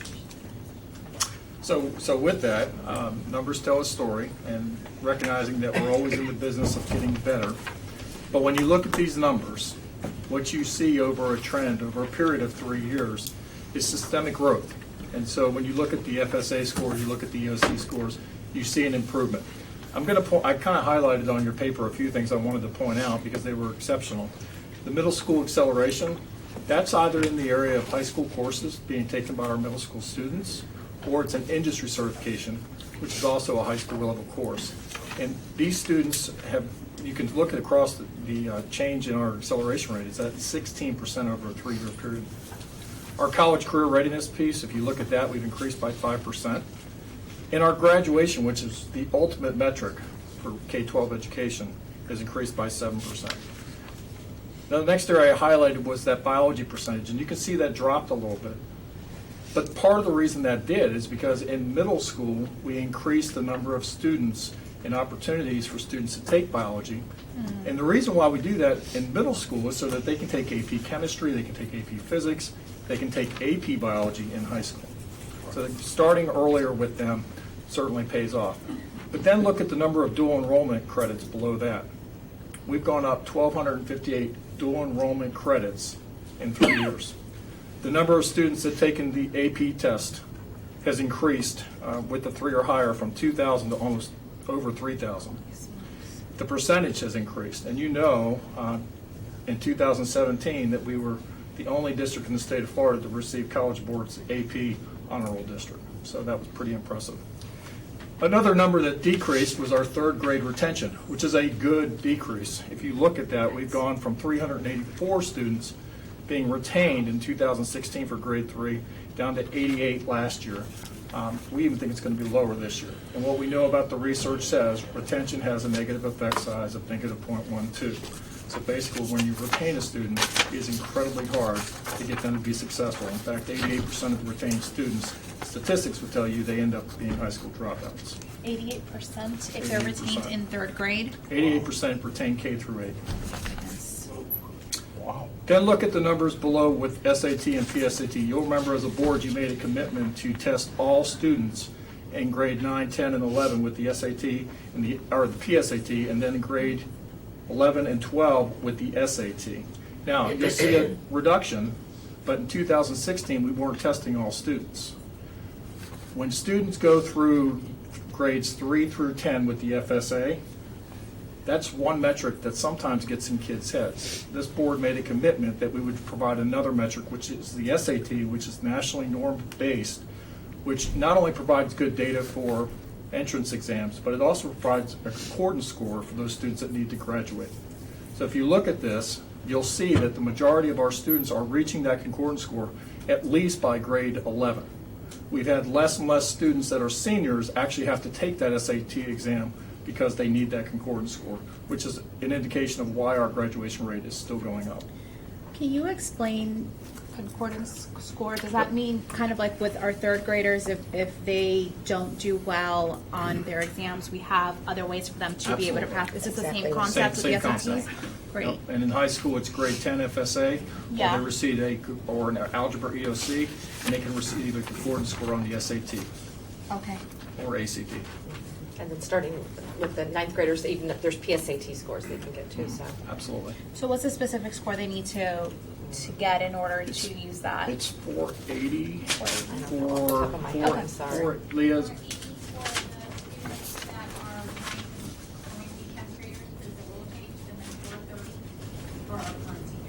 Okay. So they raised the bar with the incoming ninth graders this year. Great, thank You know, board members, certainly I would like to see larger gains, particularly in the areas of ELA and math. We've talked about that 1% in terms of overall proficiency. But I am proud of the fact that we continue to show improvements in our learning gains in our lowest 25% in all of those areas, and then the consistent improvement across the accountability measure. This Yeah. team's worked really hard. The retention rate alone is huge. I mean, that's unbelievable. And another data element that Dr. Respis will share with you is that as we've looked at our third grade scores, of the 88 students that were retained last year in 2018, 78% of them made an annual learning gain this year in third grade. That gives us some comfort to say those kids probably needed that extra year and took advantage of it to jumpstart their learning and get them caught back up. So what are some of the, I guess, factors that you've identified to bring the retention rate from 389 to 88% in 2 years? What did we implement?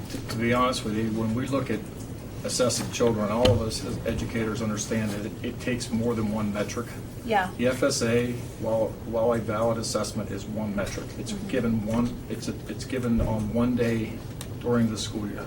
So what Dr. Respis and her team did, and they worked with the principals, and I'm going to tell you, this work belongs to the principals and the teachers, there's no doubt about it. But what they did is they embedded the standards through the unit plans in grade 3 and gave students opportunity to prove their success through the portfolio process. And so they had multiple opportunities to show that they were mastering the standards, and that's built into their actual work. So it's not an assessment just for another assessment. It's part of the work that they're doing in class based on those standards. And we're not waiting until March or April or May or June to give kids that opportunity to demonstrate proficiency through their portfolios. As Dr. Fritz indicated, Jane and the team have led those teachers and principals into embedding that portfolio experience throughout the year so that we're constantly monitoring where kids are, and it's not like this big panic at the end, but they've truly had an opportunity to experience more rigorous tasks, develop stamina in their reading in order to be successful. Perfect, thank you. So with your permission, then board will go on with Dr. Respis and goal 1, or strategy 1A. Good afternoon. Okay, there we go. I'm going to talk about learning cycle data in your booklet. This is on page 6 if you want to reference that or look at the PowerPoint, either one. So we have learning cycles where we are going through all of our classrooms, K through 12, and we do that in our cycles about every month to 6 weeks.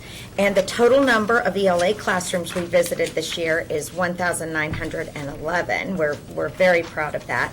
Learning Cycle 1, which occurs in August and September, and then again in Learning Cycle 6, which is part of December and January, we go in every single classroom and even if there's a substitute in there, we are going in there to see what the students are working on, how is it going, so that we are keeping our finger on the pulse and not only what's going on in the class, but how can we assist? So we use those data points to then come back, regroup, and say, okay, these are the supports that we can provide, district-wide or pinpoint within a particular school.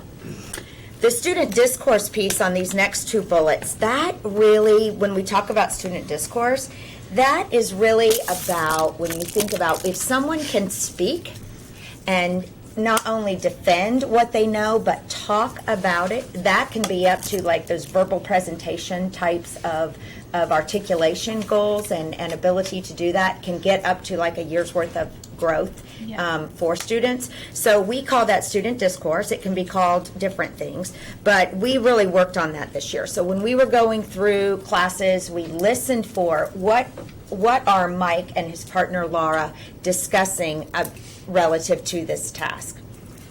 And you will see on these next 2, in ELA classrooms, we increased from Learning Cycle 1, which was August, September, from 15% where we were hearing that, to hearing that 26% in the Learning Cycle 5, which was December, January.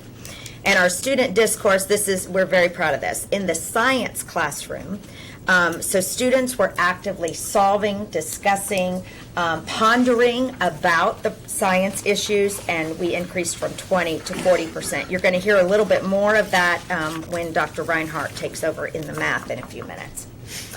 On page 7, yes, ma'am. I apologize for interrupting you. How That's are okay. you measuring this? Are you just going into classrooms and just eavesdropping on what the kids are doing? Like, are you measuring against another metrics? How are you measuring this increase and turning it into a specific percentage? So we have a tool, Yeah. an electronic tool that we do, and it is, we are going and actively listening to Okay. what the students are doing. We go around and we will bend down and actually listen You're to listening their like, conversation. specific buzzwords or Yes. Conversation and make sure that they're really kind of owning the learning versus just receiving it from the teacher, so that they're having conversation that's aligned to the standards, and the tasks should be to the full rigor and intent of the standards. Typically, it's about a 5 or 10 minute walkthrough of the classroom. Okay.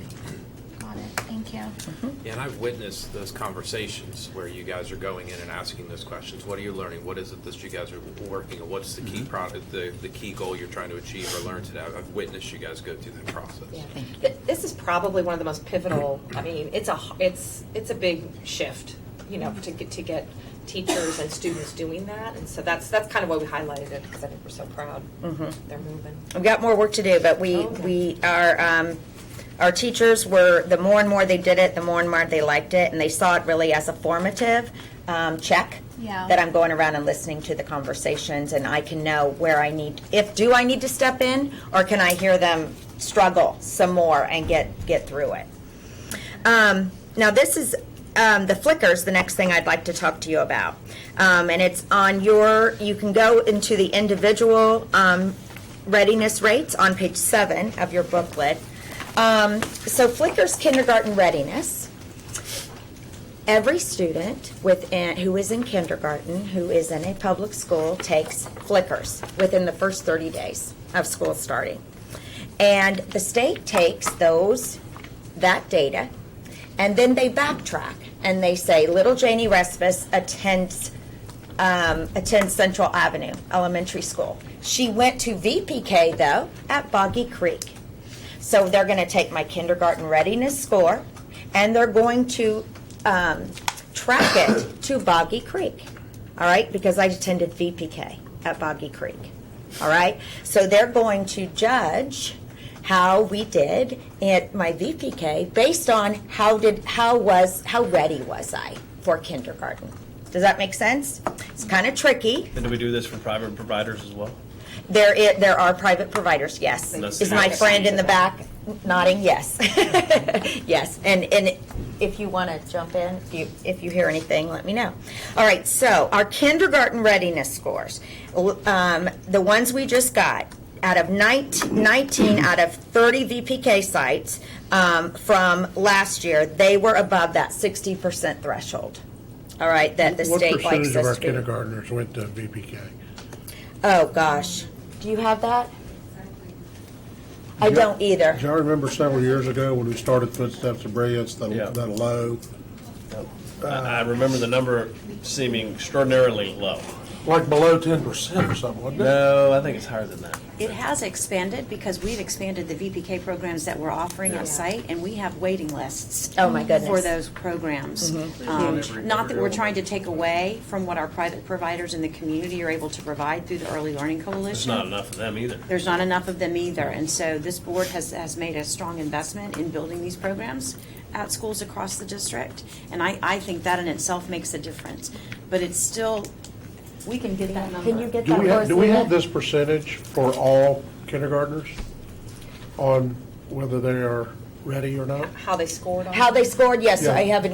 What's our total kindergarten readiness when they start? Do you know percentage? When they start, we don't. They don't give us a total for our district, Mr. Thacker. I wish they did. They do not say, well, this is Osceola's readiness rate as a It'd be whole. easy to calculate. They don't, I can't average the averages there, but they. But remember, this isn't all kindergarten children. These are just the ones who went to VPK. These are just the ones who went to VPK in our setting. So there are a lot of other kids, like you said, who either went to private providers or didn't go to VPK at all. Governor DeSantis has been very vocal about the results of the 17-18 kindergarten readiness. Remember, this is lag data as well, and this is only the second year that this particular test has been administered in this format. It's given on a computer with a mouse, not an iPad or a handheld device that a lot of students are used to using. So there's some discussion about that, but clearly we want the number to be higher.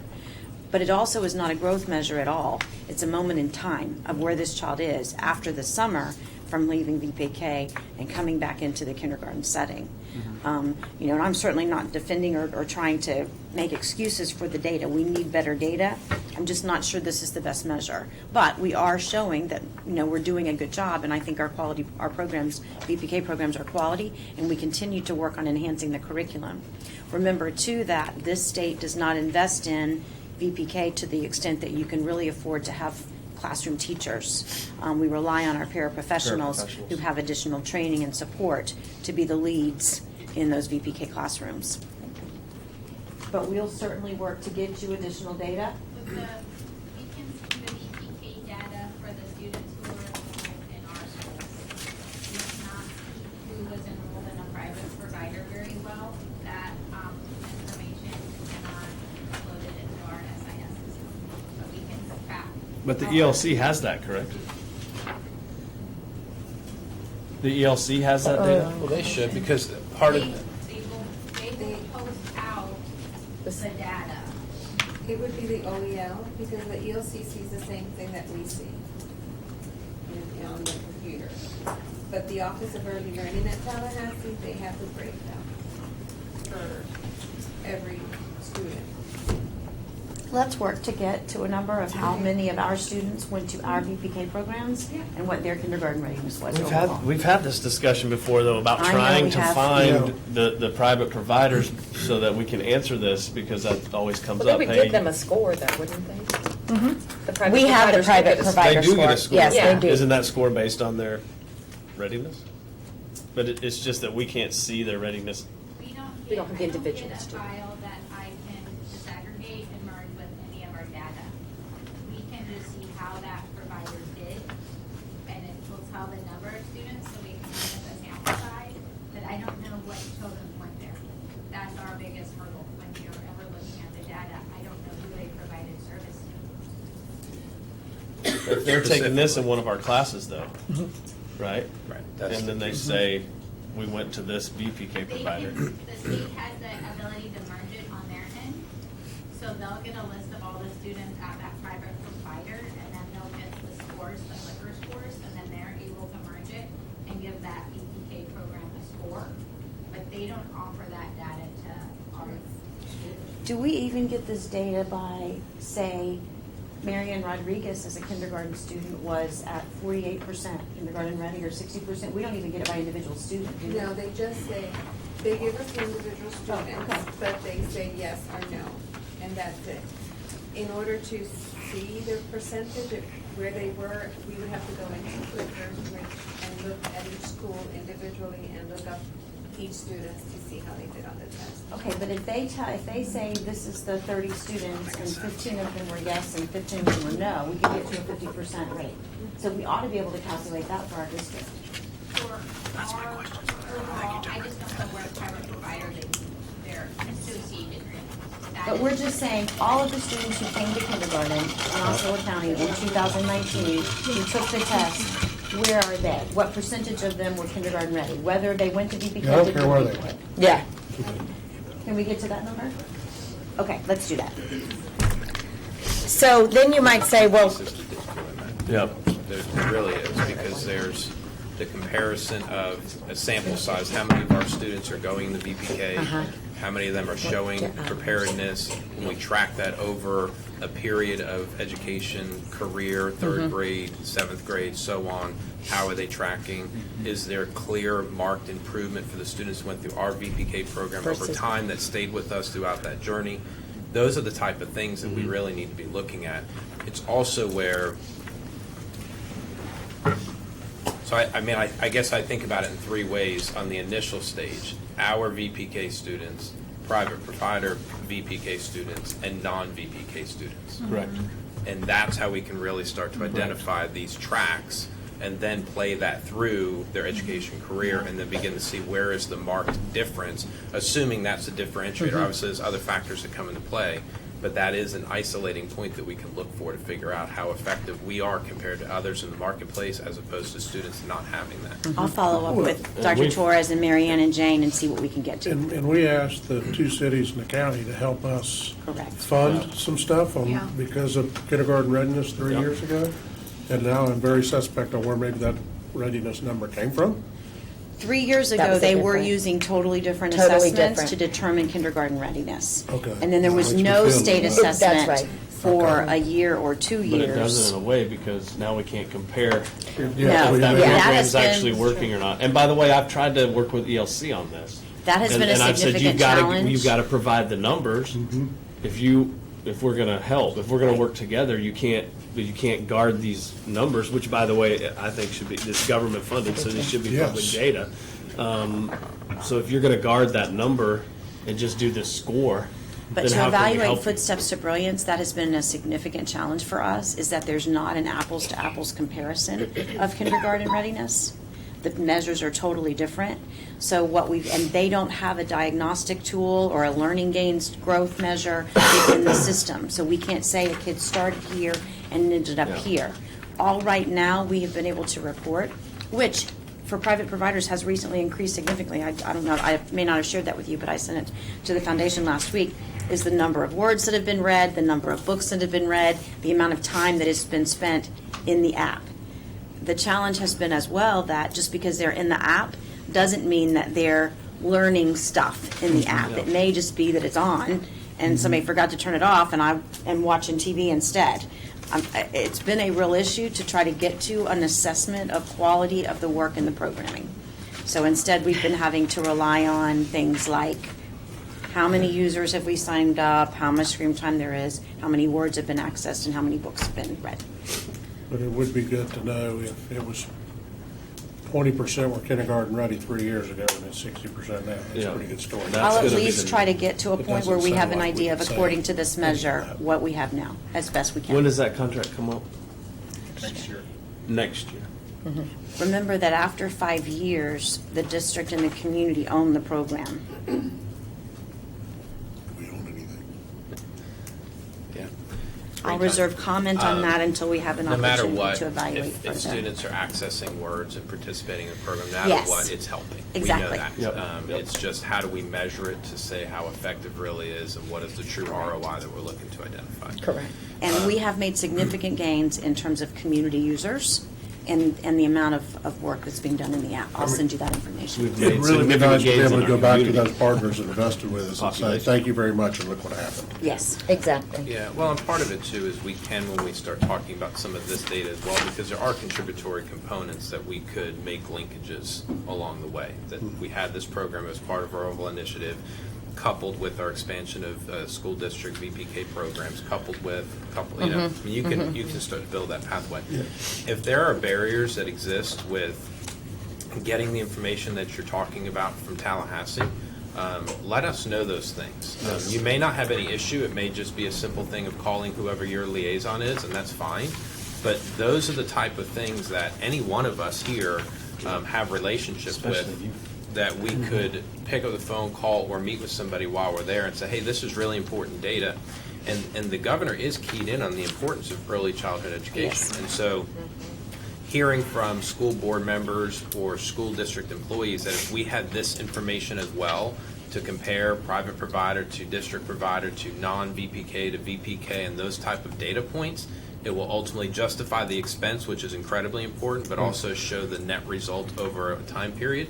That's the type of information they're going to want to help us with. And what I want to get to is the net result. I don't really care about a huge justification of whether it was footsteps to bridge or whatever. I'm sure it's all the above. But if we did go from 20 to 60, we're doing something right, or whatever the number is, whatever it is. If it sounds like, based on that, it may be very high or a very big increase. And maybe it's a big increase because we don't measure it the same way. I don't know. Right. We'll follow up, board members. So because of the concern with not having a diagnostic in the past with VPK, we do have iStation, and iStation does have a diagnostic. And so I'm really excited to tell you that 25 of the 34 sites that we gave a diagnostic to we worked with them all year long, and gave a diagnostic at the end of the year, and 25 out of the 35 sites scored at 60%. Now, so you say, Jane, is that going to be an apples-to-apples comparison? I don't know, but it certainly gives us a better idea of where they ended last week, and then I can compare that, what they take in August. So keep in mind the 19 out of 30, that's 2018 kiddos, okay? Right. So the kids who started kindergarten with us this year, where they were as a result of their VPK in 2018.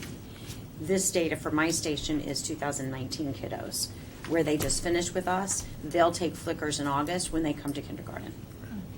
Okay. Just what's the rough size of our VPK programs? I know they vary, but what would be just an average number of students involved in a VPK program at any one of these sites? 18 to 20. Per class. Mm-hmm. Per class. How many classes? We have 34 sites. Some schools have 2, and others only have 1, and it depends on the space of the school if they have. And some Is do it side morning, of school night, or a classroom? or So on Say average, we that have again. 1.2 classes per school, and we average 18 to 20 students per class. That's about the generic. Yeah. How many classrooms do we have? We have, I was just doing that right now, we have 58 classrooms. 6 of them being blended. So it's about 1,000 kids. Yeah, and 6 of those are pre-K ESE and VPK students, so we call it a blended class. So it's really nice. how many kids in each grade level, roughly? So I was first running some numbers. I mean, for kindergarten, for example, if you have 6 teachers, that's over 100 students. So if you're running, to Mr. Weishar's point, if you're running 1.2, you say you're serving 25, that's another 75 that are either doing private or not at all. So is it safe to say somewhere around 25% of our population, roughly, is attending VPK at a district VPK center? No? That seems too high, doesn't it? You said 1,000 kids. Over 1,000. What's the incoming It's cost a little for over kindergartners, 1,000. though? It'd be over 1,000, and we're looking at somewhere around 5,000 to 6,000 per grade level. Right? So somewhere around 20 to 25%.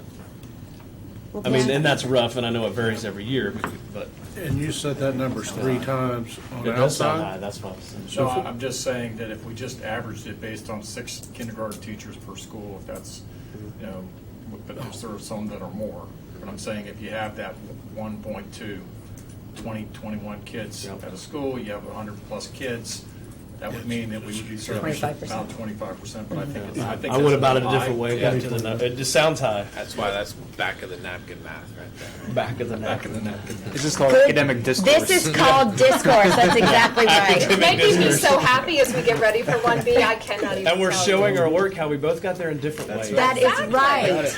So cute. Very good, I'm Mr. impressing Booth. Neither one are accurate. my high but school that's math teacher tonight. You know, that gives me joy. It's not about the answer, but about waiting a the long alignment. time It gives me joy, Mr. Booth. Okay, keep in mind, we do also have our budget workshop. I'm sorry. Thank you, Okay. Dr. Pace. So on the next page, I wanted to share with you our English language learner supports that we have. And under the direction of our colleague, Mrs. Reyes, she has put together the dual language principal PLC that was all elementary school principals this year. And they met over the course of the year to determine non-negotiables that they were going to have, things that they were going to make sure were in each dual language program that were in those schools. I am really happy to tell you that we're expanding the dual language program into Kissimmee Middle School, and so they're going to have it next year beginning in 6th grade. Very excited about that. So we talked about iStation relative to VPK, but one of the other benefits of iStation that we have not been able to do in the past is that we've been able to use it with our dual language students. In the past, we were always able to gauge where they were in their English development, and now we're able to measure where they are in the Spanish development. So we're very happy about that. So they took gains, they had gains from October to December, and then you can see that there were gains from the end of the year. Is October and December gains, or are they all decreases? Yeah, they didn't do so Well, well. that's the average gains, I will tell you. The average gains were there, and then look at the huge jump. Yeah, why all the decreases at Christmas time there? We really believe it goes back to why we have the principal PLC, establishing those non-negotiables and making sure that they were using the time for both Spanish and English in an appropriate distribution to start to make gains with the Spanish piece. Okay. So, that first quarter's experience was not good. No, the last But it got quarter, though, looked really significantly good. better in the that second looks half of really the good. year. Yeah. All right, the last thing I wanted to update you on before I turn it over to my colleagues is we did get our third grade FSA data a week and a half ago. We did have 14 schools who reduced the percentage of students scoring at level 1. I do want to remind the board that we are comparing this year's cohort to last year's cohort, with the exception of, the students who were retained. So we had 12 schools who increased the percentage of students who are at levels 3, 4, and 5, and that's the ultimate goal for any student, is that we're getting them on grade level or above grade level. District percentage scoring at levels 3, 4, and 5 did remain the same. It is a different cohort. We were hoping, to make a bigger gain every year, but we had a bit of a plateau there. I do want to tell you, though, that our summer camps, we have those. Those are specifically for our third graders that did not yet meet a good cause exemption. And we have 99 students who are attending those. And so those who did not meet one of the other good cause exemptions, and now they are there. Even an update from what's on the slide, right? Right, so Yes, we've had even 6 an students update. within the last week who've been able to complete their portfolio process and won't have to go to summer camp. So we're now down to the potential of only 99 who might still be at risk of retention if they're not successful during the summer camp experience. But we did have some concerns because we know that those students are still struggling. Exactly. So Jane and her team are going to add this next piece. Yes, so not only the third graders who earned a good cause exemption to go on to fourth, it's like not miraculously they're going to do well. We know that they might be vulnerable. So we are, at select sites, we're doing the up and coming fourth graders to preview content for the Unit 1 within ELA, and we'll be doing that in July for 10 days. And so they will get that preview prior to even starting and get that, hence the name, that jump start. We're also going to do that with second graders who were already rising to the level of, not rising to the level, coming to the attention of the MTSS committee or the administration and the teachers that, Janie's struggling a little bit. I don't want her to wait till August. I want her to get a jump start on that first unit as well. When were these second graders identified? They're being identified right now. Oh, so right now? Yeah, yes. So we're Yes, communicating ma'am. with the parents and asking them to Exactly. come to the Exactly. summer programs? Mhm. Okay. Can we back up to the Yes, sir. 51%? Yes. So levels 3, 4, and 5, tell me again, that means they are at level, right? At or above grade At or level. above grade level. So we got 49% that are not. Correct. But we got a big gap between 99 or 105 and 49%. So where are those other, if there's 3,000 of them, where are those other I'm 2,900 glad you asked kids? that. So when I earn a concordance score, when I earn a portfolio that I have passed, that does not mean I am at a level 3, 4, or 5. Yeah. That means a level 2. Yeah. So in this 51%, that doesn't count either, board, children that did pass on their own with a level 2 or above, because to pass that test, I have to score at a level 2, 3, 4, 5. There's a difference there. We did reduce the number of students in level 1 by 1% across the district. So again, not as much as we'd like, but we're at least moving in the right direction there. And then it's the level 1 students who we've worked with intensely on the portfolio process in order to gain their good cause exemption and be promotion worthy, not worthy, but promotion ready, eligible, promotion eligible without going to summer camp. So some of these 105 or 99, whatever the number is, are all those level ones or some of those level twos? Okay, these would be level ones, yes, sir. Is that the number of level ones?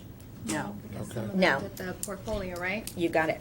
No. Some of them also, who were level one, Mr. Thacker, might have been students who are on an IEP with a previous retention. Okay, they might have had a previous retention in K102.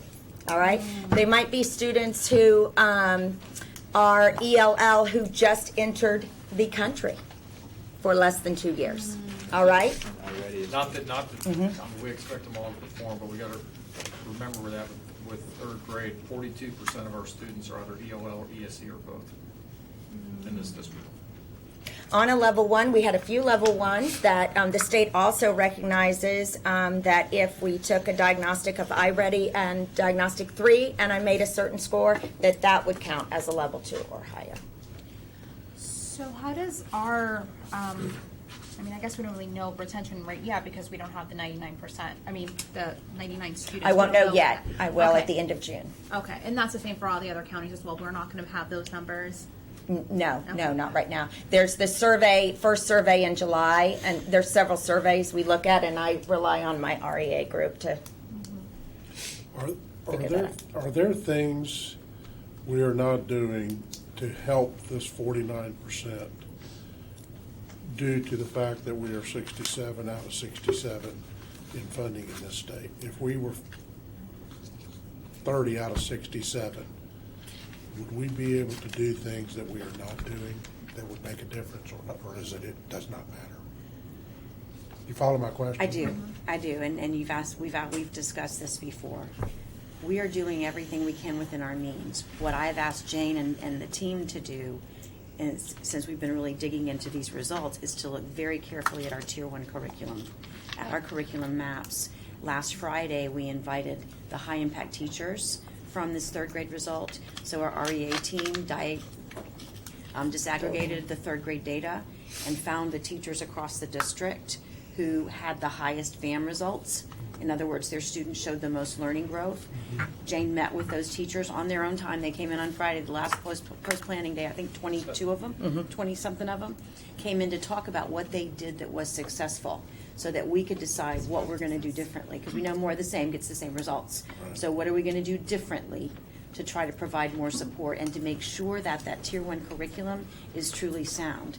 Keep in mind that the curriculum that we're currently using in ELA, Journeys, is 6 years old. It was before the standards. ELA was supposed to be adopted next year in the new standards. They've put that off for a year. But it may very well be that I recommend to the board a few months from now or 6 months from now that we do very much like we've done this year with a math purchase. So it would not be an ELA adoption, but a purchase of ELA materials that we believe are more standards aligned than the ones we're currently using. I feel very good about what we're doing with our K-8 math with the Pearson adoption. It's green all the way across the board in terms of its standard alignment, rigorous tasks, those types of things by ed reports. That's a careful analysis looking at the Common Core standards. The new standards are out there for review in draft form. There's not radical changes, which is kind of what we took a chance on when we went ahead and said we think we need to spend this money on these math textbooks. And I seriously think we may do that. But right now what we're doing is investing through our SAI dollars, our reading allocation monies, to bring teachers together who are having good results and find out what's working so that we can get that more consistently across the district. If we were 30th out of 67, would I love to do more of that? Yes. Would I love to extend the time, even more of our school day for some of these level 1 kids? Absolutely. Provide more Saturday camps. Even our summer school programs this year, we had to scale back because we're not only talking about the cost of the teacher and the materials and the transportation to get kids there, but now we feel like we have to have an SRO on those campuses. So we're not even able to offer summer school across all of our campuses. We're trying to do it in locations and pull people in, which means you always take the risk that some parents won't be able to get their kids there. Those are the types of things that we would do if we had more funds available. I think we got to look at that, because if we've got 49% of our kids that we're not providing equal access to education, it gives us a real argument on how this funding formula And I don't want people to I don't think that think we're it's not about doing giving everything we back can. Equal access. Would we do Equal more? equal Yes. opportunity. Equal opportunity Because they're and equal not able- access. Is it because It is, it's equal access too, if we can't have summer schools and everything Yeah. else because of the funding dollars. Because we can't open classrooms and we can't. I understand your point. I just Yeah. think the semantics are wrong. It's not equal access or equal opportunity. They all have access and opportunity to the same exact thing. To the It same is more exact- limited To the same exact than thing. it would be if Some we of had them, everything. I believe we have a chunk that may be needing more that we are not. And I able agree to on do. that. I agree on One thing that we are doing, and I'm glad you asked that, and then I'll move on. I'm sorry, I'll- To my friend, no, this is good. Just today, we had some additional training for every school picked 3 teachers and their coach, and the principals came, or the assistant principal came, and we are really teaching teachers how to hone in on why reading isn't coming well. What is Jane having challenges with? So as you go along on these, if I do a running record, what is it showing that I'm having issues with? I had a coach in my office last week, and I was interviewing her as an aspiring leader, and 2 of them said very similar things to me. They said, Dr. Resvis, we have learned so much now with the next steps, with guided reading, of how to pinpoint where Mikey Allen has some concerns, that there's no going back now. When we used to go to MTSS, we might say, he has challenges. He doesn't comprehend as well as he should. But now we're able to say his segmentation of multisyllabic words, he is having trouble with that. Not only that, he's having trouble with the GL and the BL blend, whether it's at the initial sound, the middle sound, or the ending sound. more targeted. Exactly. And so now we can hone in on those strategies so I can target the vocabulary words that have those blends and assist him with that. Go into the Latin roots with that and assist him that way. So she said, there's no going back now. I know what I was missing relative to my science of teaching reading. And there's some art to it of figuring out what's going to make Mrs. Castillo understand, and also the art of it, of making sure that I do it well. You can kick him under the table. So you anticipated a question I had, Dr. Pace, which is, in this 14 schools that reduced to level 1, it was 1%. What was our goal on that? Do we have a stated goal of reduction that we missed? Well, our Why goal don't you say from five? last year was to increase beyond the 51 up to, beyond, up to 53, 54. So, and even up to 56, we were hoping, a couple of years ago. So,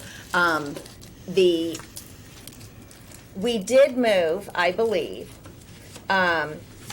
more students into the level 2 who would have been level 1 before. All right? What we have to do, and it... Say that again, you move more students? I believe to we level moved more students because of the portfolio process, the way we worked it, we had more students who scored level 2. Okay.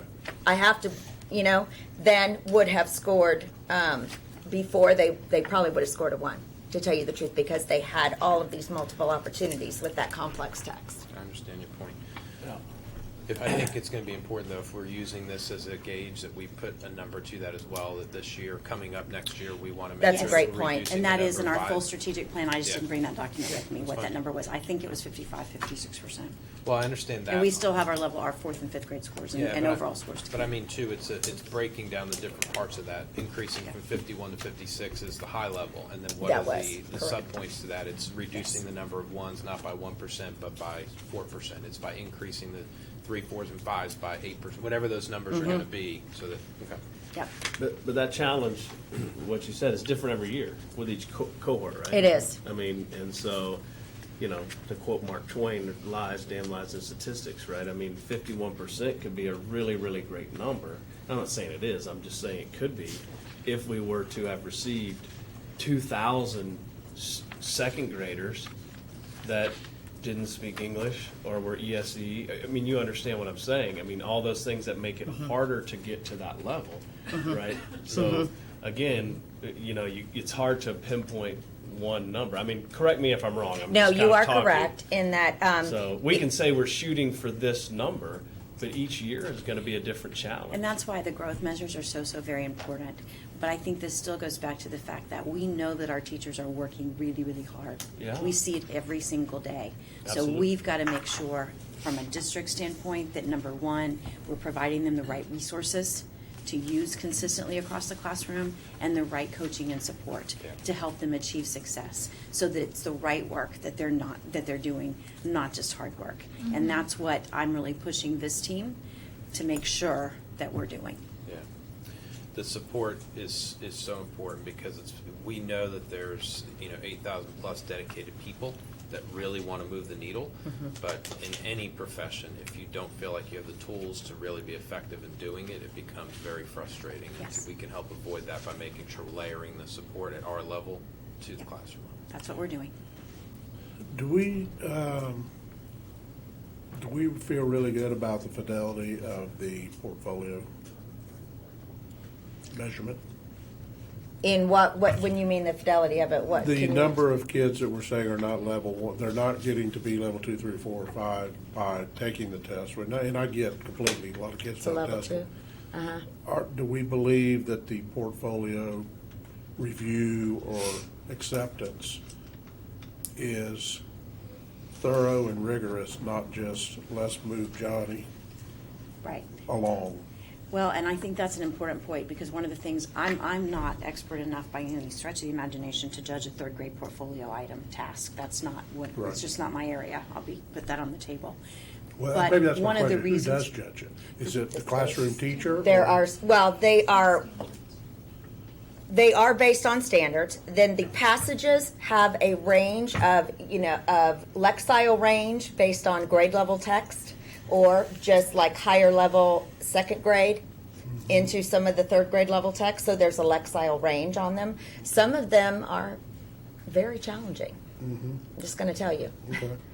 But I think, too, the point that I think we have to make sure that we're understanding is those students who earned a good cause exemption and are being promoted to fourth grade, we can't ignore the fact that they're going to need additional support to catch up.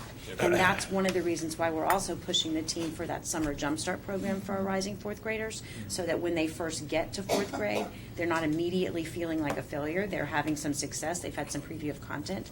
But also that we're working with those fourth grade teachers. These kids are going to need more support right out of the gate. Let's get them engaged in MTSS, make sure that we're starting our tier 2 and tier 3 interventions right off the bat, but also that for all of the kids, we have that really quality baseline tier 1 curriculum.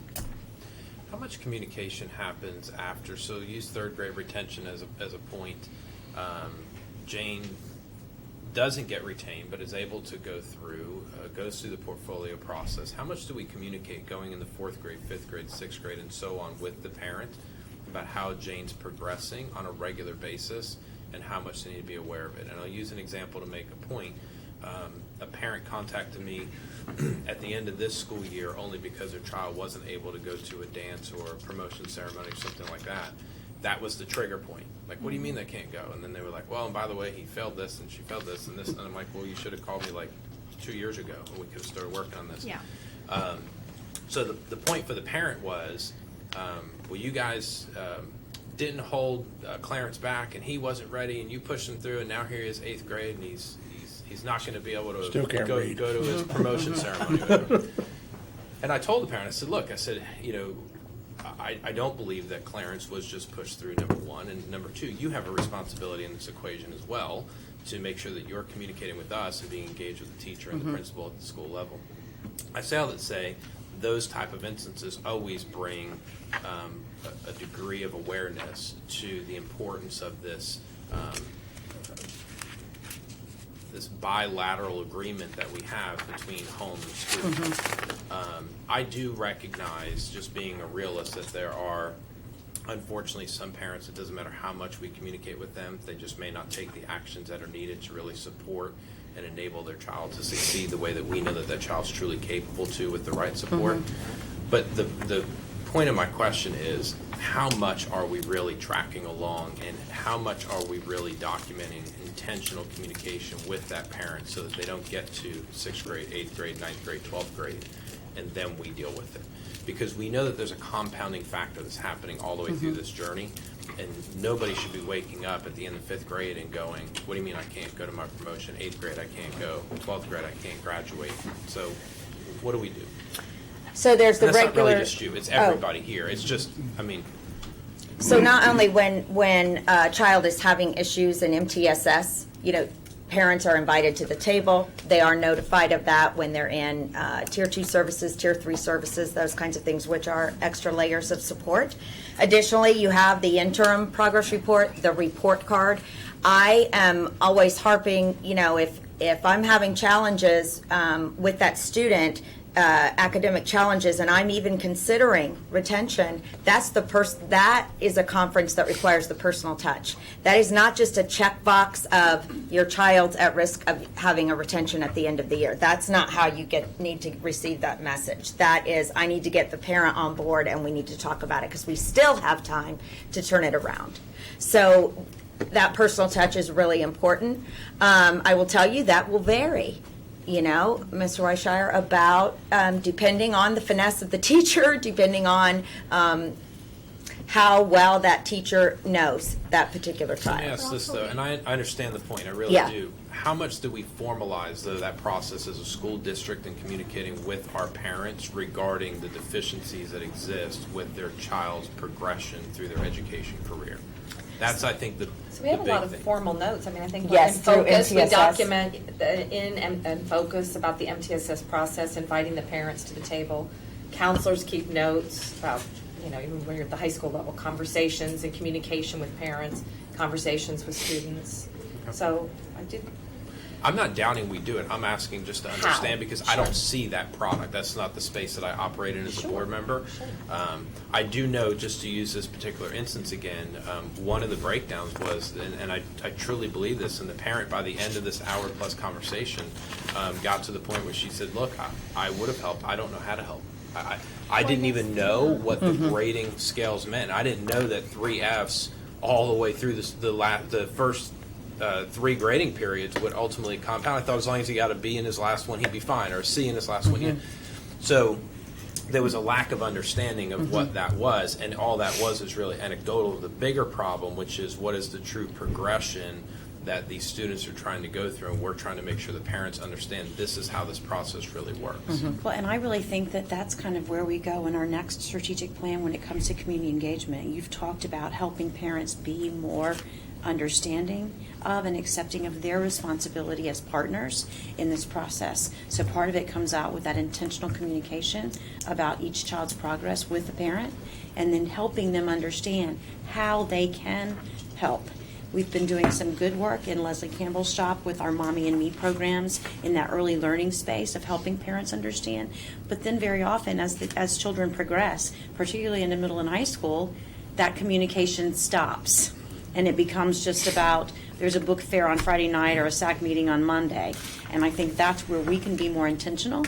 And I would anticipate that that would be some direction that the board has kind of already hinted at in where we go next with our strategic plan. Yeah, so I fully agree with that. I think it's both encouragement and accountability. I don't think the solution to education in America is necessarily more money as much as more engagement at home. If parents are less apathetic about their students' learning, and I understand there's a lot of variables that impede every single one of us in our lives of being engaged in certain areas. That, to me, is the key, though, and the more we can elevate that conversation as a community, I think the less we create an us and them, meaning the education institution and the home or the family or the student, but it's all of us collectively working as a team. It's why I've used that phrase that education starts in the home, but it's enhanced and enriched in the classroom. And the more we can get parents to understand that really education is their responsibility, we're just here to help support them in bringing their student or their child along in this journey, the better off we all will be. So. Right? Oh, Terry? No. Okay. So with that, if it's okay, we'll move on to 1B. Sorry, we're going slow. That's okay. These questions are Great. super These are important, great. and it's great Conversation. discussion. Great discourse. And be- I think we've increased this workshop from about 15 to I do too, 27%. You have modeled it very, very well. And some of this will go a little bit more quickly because we don't have a lot of data. We don't have a lot of data. Yes. That'll move things along. Yes. Yeah, well.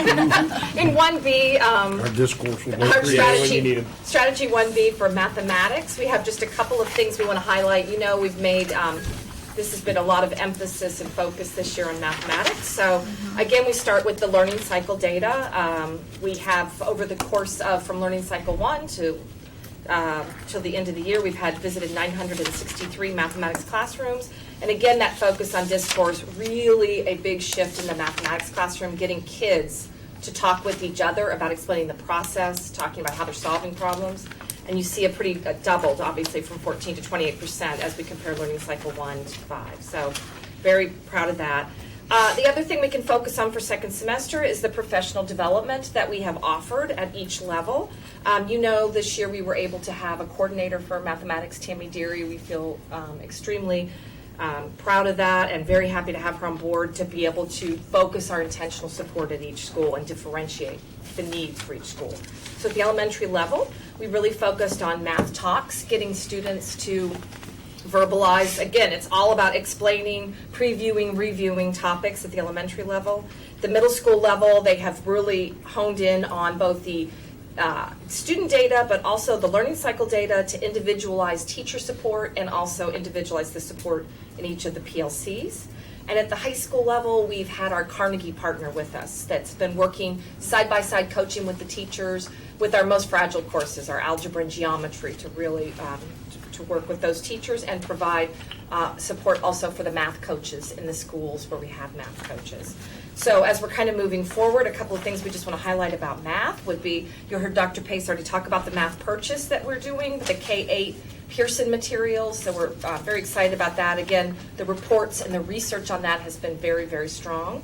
We're also purchased some new materials for our Algebra 1, our Geometry, our Algebra 2, and a couple of our AP classes in high school because the materials were not aligned appropriately to the standards. So that is causing us to rewrite all of our unit plans. We've been doing a lot of work with groups of teachers to embed those new materials in there and to make sure that they have the supports, the resources that they need coming into the fall.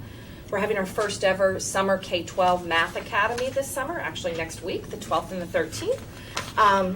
One of the things I think we've heard clearly from a lot of your visits with schools is that teachers want to see differentiated PD. And I think this is a great example of us really trying to do that. We're having guest speakers, but then it's a very much a conference style. Teachers are going to go in and pick the sessions K through 12 that they need. What's going to really move their classroom? What is it that they need as a teacher? So we're excited about that.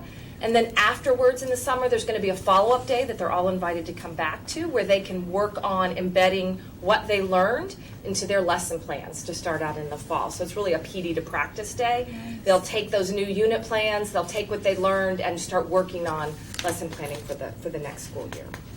And another big initiative for us is we're really focused on trying to get math coaches in all of our schools. So we weren't able to do that this year. The schools, the principals, Dr. Fritz's support, we've been able to really, every school's got an allocation for that. Without increasing the bottom line. Right. They found a way to. We did. But one of the things that I wanted to throw out that is going to be different for next year than what we've done in the past. Tammy has, when I say redesign the unit plans, she has made them so that if you were a brand new math teacher, you could pick up the unit plans and understand where to go with it. And we are going to front load that professional development. So in the month of August, those math coaches will come and they will preview the curriculum plans for the next month so that they will learn how to go back and deliver that professional development on site. And Tammy is partnering with McKinsey with the TSL grant that you heard about earlier so that those new teachers get that additional support. Because it always comes down to differentiating for those teachers, and we heard that loud and clear about that PD. They're going to be teachers that need the down and dirty, give it to me and let me go. Yeah. There's others that are going to need that intentional support. And rather than have them do something in the summertime and try to remember, we're intentionally preloading that every month with them. And we're going to do that for ELA and mathematics, which is a different practice for us. The other piece I wanted to make you aware is that with the Pearson adoption for K-8, because of its the level of completeness of the resources that are there, and to minimize the testing pieces of it that you also heard about, we're doing away with iReady for Math. And we're doing some serious analysis right now about whether or not we'll keep it for the reading ELA.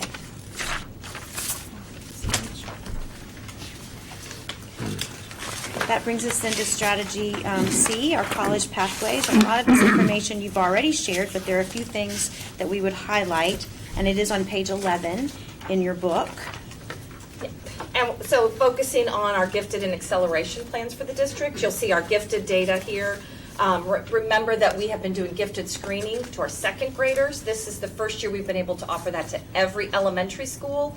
And so you'll see a lot of numbers in your book, but here you'll see that our gifted numbers over the 4 years has increased. Also, I would like to point out in the booklet on page 11, we've broken down our gifted population by subgroup data, because that's really a big piece of our intent, is to make sure that our gifted students, the demographics should mirror the demographics of our district. And you'll see that we've really closed those gaps and really have been able to do that and identify students in those subgroups. Also, in terms of acceleration in our middle school, we've had our Osceola TIP program. So this March, to 254 of our 7th grade students, they took the college entrance exam, the SAT, and that was a 37% increase from last year. So our goal for that was 200 students, and so obviously we far exceeded that goal this year. We're really proud of the work that middle schools has done, had some parent nights, really got the parents engaged, getting their students for that. It's better than it was. It's okay. Did you have a question, Mr. Beck? I was just, the gifted population by subgroup, I was just curious if it looked like our population or not. It more closely mirrors than it did before. Would you like to have that data? Would you like to see the Well, demographics if of the? that's kind of what we're trying to show here, Yep. it'd be good to see that. We can do that, absolutely. Some other data we just wanted to highlight was our Seal of Biliteracy program. You probably all remember over a year ago when we did that here in the boardroom, and we were like packed in like sardines. We had to move it this year to a special ceremony. 320 students earned that. It is worthy to note, though, that we did align our criteria with the state criteria this year. So you'll see in your booklet the trends over the 4 years, but we had that huge jump because we put ourselves and used the same criteria as the rest of the state. If we had continued to use our criteria, I believe we would be at about 81 students currently, but we're still getting data in over the summer from our AP and our IB results, so we actually expect we expect the Seal of Biliteracy numbers to still continue based on this last year. Our criteria was more rigorous? Yes. More rigorous, yes. When it first started in the state of Florida, we were actually the first district to start it, and so we had our own established criteria, and then the state said, hey, what's going on down there? And they took the idea, but yeah, they changed the criteria. But we will give you the apples to apples number in the fall when we get the rest of the data in. When we look at the expansion of the Seal of Biliteracy program, the same as the point about the subgroups, are we working to increase the number of monolingual students entering, using, and earning that, as opposed to just expanding it for bilingual students? There's a great opportunity there. Absolutely. I mean, ultimately, the goal for all of us would be that we graduate all of our students being bilingual in any That would be given amazing. languages, because they have a Yes. global economy to Yes. compete in. But I think that's an important piece for us to look at as well, is are there monolingual students that are learning, going, and growing through this program as well? And if there aren't, we should have a concerted effort to accomplish that. I will share with you that Ms. Reyes, if she was here, I'd ask her to talk about the world language progression. One of the biggest changes with what we've done, we're going forward for this year, is we're meeting students where they're at, so their level of proficiency. So you don't have to start Spanish in Spanish 1 if you know a little bit of Spanish. So we have a large population of students whose parents speak Spanish, but they don't necessarily they're not necessarily bilingual. So they can go into potentially a Spanish 2 class in grade 8 as opposed to a Spanish 1. Mm-hmm. So aligning it better to what their skills and needs are. So are they taking like an exam, like an entrance exam, to determine where, there's what a level they're proficiency. in? And I'd love to have Belinda tell you a little more about that, because I don't necessarily know, but it's verbal and it's also written, so that there is an entrance exam that they'll do that. I like that. That would be something worth just a short presentation at a board meeting on that program and how it's working. Just 2, 3, 4 minute type of thing, should be my thought. Yeah. 3 minutes. 2.5. I took that exam in college. They told me to try English one more time. We still have hope for you too, by the A way. couple of more items that we just want to highlight. We did have our spring SAT day, which you all have been, so generously funding our college board contract. This year we had 90 at-risk seniors and just a little over 2,800 juniors receive a concordant score that meets that graduation requirement. So again, they have to pass that 10th grade FSA ELA test, and if they don't, the SAT is an opportunity to give them to meet that graduation. So when you look at the data in the booklet, you'll see that our number of at-risk seniors has declined, which is really a positive thing, I think, that we are meeting their needs. They're getting that score earlier, less stress on kids because we're finding ways to help them to attain those scores before they get to that critical spring semester of their senior year. Let me go back to the tip thing. So if you were one of those identified 7th grade students and you didn't get the opportunity to take that SAT, maybe you had a concussion at a flag football game the night before. Hypothetically. What is the and I ask for everybody because I've heard this, not the concussion, but I've heard, hey, we just couldn't do it on those couple of dates. How does that work? Is it okay to take it in 8th grade? Yeah, and nothing precludes students from taking the SAT at another site at another time. It's just not confined at Neptune Middle School or Horizon Middle So School. you could really to just those go and specific take dates. it. It doesn't matter who you are, when you are. You can just go take it. Correct. It's just not going to be at Neptune Middle School. Well, Right. and there's a different comfort level between 'Cause you're with going all in with the 7th group grade. of your Yeah, 7th I grade get it. peers at a school site where you're comfortable, as opposed to going into a high school, Timber Creek, Yeah. no I'd rather one high school. I with took all mine at Boone older High School, I kids. remember. Right. There you go. Was you a Boone too? Okay, a couple of other quick Just points. a couple other Could've quick been there things. the Yes, same day. the spring FSA retakes. Also, you'll see there we had almost 2,400 students take that retake, and that yielded a 16% pass rate, which is again, we attribute the increase in the pass rate to the way that the test was given this year a little bit. They didn't split the reading and the writing apart, so students took it all in one day, and we believe more students were earning that retake score, which is probably contributing to why the SAT, the at-risk senior numbers decreased. And a couple of things there with the post-secondary matriculation. 76 students earning an AA degree this year. That's a 77% increase over last year, so we're very proud about that. Our district average for our FAFSA completion is 56%. We think this is a really good indicator of college readiness, so that's a positive. And we also had 1,009 dual enrollment students at Valencia. That's a 12% increase from last year. So that work we're doing with them is really paying off. What does that, I just want to make sure. So we look at our seniors or juniors and find out their total number, how many completed the FAFSA? Yes, we do track that. Successfully complete the FAFSA. It's our seniors. So that's what our college and career counselors work with the guidance counselors. They have FAFSA nights where they bring in, parents can come in and work with them to help complete that application. That 56%. I don't know why that feels low. It's down I guess slightly not from last everybody. year where we had 60%. We're still gathering some of the data, but if you look in your booklet on page 13, you can see that there's some disparities across schools that we've really got to try to figure out and address.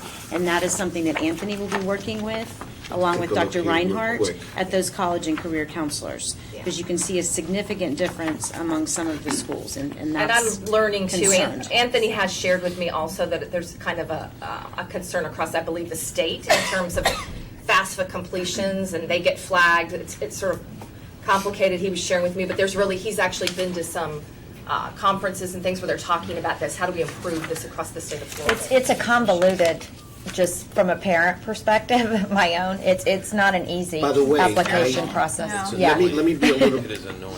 Yes, yes. Let me spend a little bit more thinking. Yeah. I'm actually. It really is. My doubts are coming from the data, not from. I actually believe I don't know why it feels underreported somehow. That's what I mean. I just think that more of our. More than 50. Yes. Are we asking or are we actually tracking it? Because if we're actually tracking it, then how could this to be? exactly how that data gets sometimes- reported? It gets reported. So yeah, it's reported. Side note, the state is down 20%. Oh my So goodness. we didn't drop that much. The state drops dramatically. So to that point, we did fairly well maintaining what across the state is an issue this year. That's number one. Number two, the way that the CCCs collect this data is, one, a student has to bring in evidence that they've completed it. Two, we can use the state's website, OSFA, and that confirms that that has been reported to the state and has been processed. Or three, there is our Florida College Access Network has a dashboard that's aligned with the state. So counselors looking at all three and cross-referencing to make sure that we have accurate data. So these are all confirmed FAFSA completions. So this is not a student walking up to a counselor like, hey, I got my FAFSA completed. We're checking based on their evidence and we're checking on the state evidence as well. Do you have access to the data or just that they completed it? Yeah. So do we know? No, not the personal financial data. No, not the personal financial data. Yeah, not that there. Because I'd be looking. So say in the beginning of May before the graduation of OHS, we know which one of those students completed a FAFSA and which ones didn't. Correct. That's all I have. The state is down 20% from the year before. From last year, yeah. I checked this morning, so I wanted to make sure I can tell you it's updated. The state was at 44% completion. Last year was at 62%. Wow. We've got three more strategies to go through. And a budget. Real quick, on the AAs, I know that we've increased, and that's a great achievement.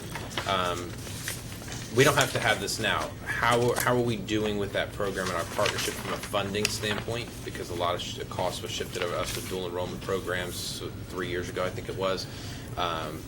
Where are the barriers for us in continuing to move the needle with the expansion of our OHS, the AA program? You know what I'm talking about, the old AA. And then where are we wanting to go? Do we land above target, below target as far as our goal? Where are we looking This to is go next above year? the target. Yeah, okay. But I just want to know more about that. We celebrate it, but we want to know how far we're going to celebrate this and where are the Based barriers. on like a lot of the financial is what you're saying, I think. Well, so there's the financial component. So what are the limitations? So my point is, if we say we went from 43 to 76, 76, congratulations. Can we do that again next year? Or is it going to be a financial piece that's going to impede us from being able to do that? Or is it a student piece that's going to impede it? What are the Okay, barriers I that see we what you're have? saying. And where are we going to set those benchmarks as a school board that we say, okay, we went to 77 this year, next year we want to be at 110 or whatever? Okay. Keep in mind as well that our college and career counselors are providing extensive counseling to students about the choices that they're making. So if you want to stay in state to go to college or university, Valencia dual enrollment is a great way to go. If you are interested in a top-tier university out of state, then you really need to stick with advanced placement or international baccalaureate. And as well, if you I think what's really exciting is that all of the numbers are going up. As Melanie will talk to you just about in just a minute, our industry certification is going up, AP is going up, IB is going up, dual enrollment's going up. So the big number is that we're really expanding opportunities for kids in this arena of post-secondary credit and leaving college with either some credits in their back or a certification in their back to lead them into more success and opportunity in the workforce. Thank you for sharing that. And that communication piece is huge, as you guys know, because every parent will automatically assume having the AA or those credits is the key for their student, and based on where they're going may or may not be. So the work that all of you guys have been doing, and that is incredibly important. All right, moving on to 1D. Mr. Bonowitz. So, excuse me, we have expanded all of our STEM opportunities across all grade levels, including our elementary launch Project Lead the Way program, into additional grade levels in 19 schools. So in addition to all the schools having 5th grade, we've added additional grade levels. We've also added a couple new programs in the middle school gateway programs, the Green Architecture and the App Creator, that coding component. We are adding 2 additional secondary Project Lead the Way programs via Lockheed Martin grants, one at Pass and one at St. Cloud High School next year. At Pass, we'll open engineering, and at St. Cloud High School, we will have computer science. We are continuing our new tradition of Semi-High Tech U. It's going on actually while we are here. Students are visiting United Airways, their hangar out at OIA. They'll go to Polytechnic University tomorrow, and then they'll do OTEC and Bridge on Thursday and have their graduation Thursday evening. So really exciting, brand new partnerships Brand with new. Simi High Tech U that Melanie and her team have developed. Really awesome. Thank you. Neo City Academy had Real really quick, how many successful. students are participating in this? 30 at a time to kind of get that cohesive group that you want to develop. It's very immersive and intensive, and you want the students to have that one-on-one time with the engineers who have volunteered. So, Okay, yeah. Oh, we're passing it? Oh. Frank's not in this picture, is he? Nobody's proud of that. You never know what kind of picture somebody showed you on the phone. are you serious? Neo City Academy had a successful launch. Right now, my data shows about 70% of the students have earned an industry certification, and some students have stacked already as many as 5. It's pretty impressive for a 9th grade student. They're taking some pretty rigorous exams, including Autodesk and some CompTIA at 9th grade. So it's pretty serious stuff that they have going on there. I'm proud of the work they've done. We've increased our enrollment at OTEC. You may recall that Tom Ott and I stood before me and said if we could rebrand, we would be able to get our numbers up, and we have met, actually, I think over 20%, which was what we sort of promised you. Our dual enrollment went up from 17-18 to 18-19. We had 441 DE students, and we had 535 DE students this year. It is noteworthy that for all of our programs, post-secondary, secondary, middle school alike, we need to do a comprehensive local needs assessment for next year. That's required for our Perkins grant under Perkins 5. We are already compiling a plan for how those committees will work to get the local stakeholder input that's required for it. It is a pretty extensive project. As a matter of fact, I'm working with Valencia and Orange County. Perhaps I'm partnering on a consultant for the Central Florida region to help us with that comprehensive local needs assessment. And that is something that we will be reaching out to you as board members to participate in where you can, or to point us in the right direction of local community stakeholders that would be strong contributors to this process. And that, I will point out, has to be done every 2 years. Hopefully I can. Nope. So we, all of our NAF academies have reached graduation, and we'll continue to grow those over the next few years, but we are also adding our JA 3DE Academy of Finance and Entrepreneurship at Osceola High School next year. We are expanding the finance academies at Poinciana High School and St. Cloud High School as well. The final piece of my puzzle is expanding opportunities for students to earn industry certifications. We have done that. As a matter of fact, the data, unfortunately, I have for you today is wrong. I pulled it yesterday, and at 10 minutes before I came down, that data was wrong. We are constantly adding industry certification. Right now, the total number I have entered in the focus system for the 18-19 school year is 2,869, which is a significant increase over last year. So that hits our acceleration points, and it also hits our funding model. So my current math on our funding model, based on the number I have today, and my staff is up there entering data as we're sitting here, is 1.5 million just for high schools. Adding in the amount that we're projecting for middle school, which is about another 31, so we're at 1.6. And again, they're still entering data, and that's money that gets reinvested back into those programs. We have started last year and expanded this year the digital tool certifications at the middle school level, and those are computer literacy certifications, being responsible online, basic word processing, basic troubleshooting, break fix sort of thing, in our IT classes in middle school and our business keyboarding. So we've had an increase in those industry certifications and a slight increase in that funding. So I'm looking at hopefully somewhere slightly over $1.6 million in add-on bonus FTE for our CTE programs. Keep in mind then, Excluding 14-15, that number was less than $600,000. Melanie, Yes, ma'am. on the enrollment in Kissimmee Ford, or actually all these, Kissimmee, St. Cloud, and Poinciana, first of all, with dual enrollment, is there transportation provided? My office provides transportation through our Perkins grant. Okay. And then obviously the Kissimmee in dual enrollment is always going to be the highest because there's more programs than there are anywhere else. Is a large portion of those students, are a large portion of the students coming from PATHs though, or are they coming from other schools? A significant numbers are coming from PATHs, but I think we have, my memory serves me, and I'll double check for you, is about 180 from other schools. And it's still, remember, it's still basically in its second year, so we're starting to get that word out to infiltrate campuses and working on the transportation model so that everything runs smoothly. So I think we're going to see it continue to grow, and we've added some really strong programs that students will be interested in, and they're starting, that marketing piece is starting to come to fruition. So I'm hopeful that like our diesel program and our construction programs will start to flourish. Anything else, board members? Great job, Melanie. Thank you so much. Mike? Okay. Strategy 1E, as you know, is all about strengthening collaborative processes. It's our way of work.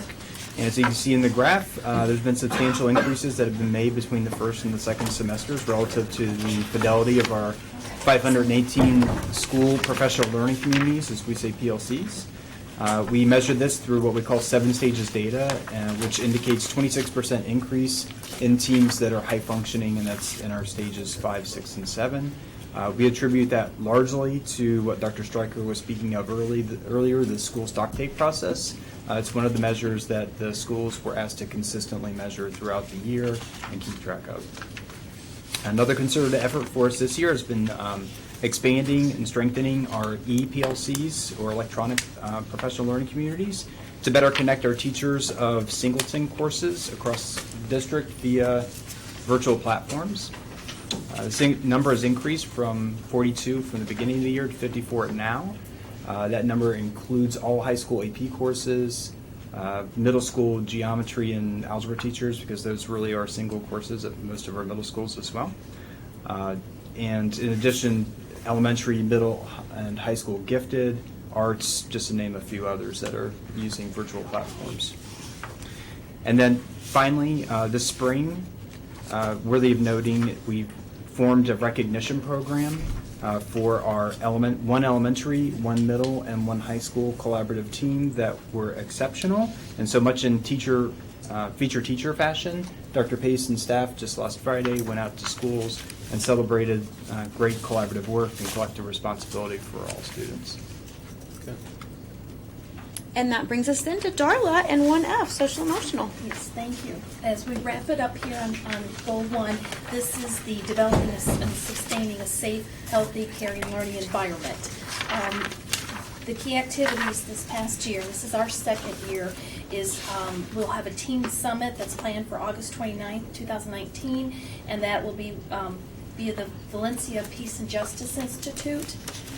There's a Berkeley University Middle School social emotional learning pilot program at some of our high needs middle school that's going to be piloted with teachers being able to learn some of those styles to help their students.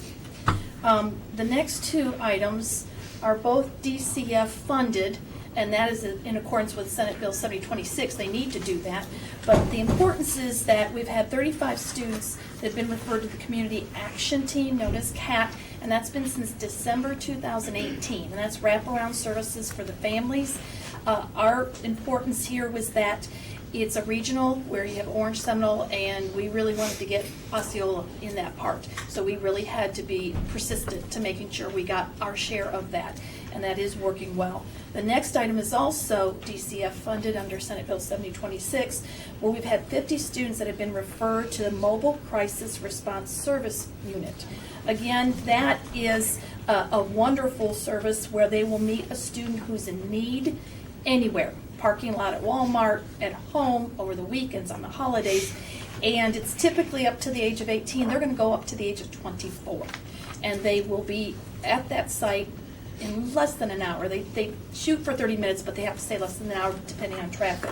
And they'll stay with that student and family, help them through whatever they need, whether they need to be Baker Acted, whether they need counseling, and they're going to check on them like a 45-day cycle for that. The next item is we've had over 2,044 students have been referred for mental health counseling. That's an increase of 400 since last year.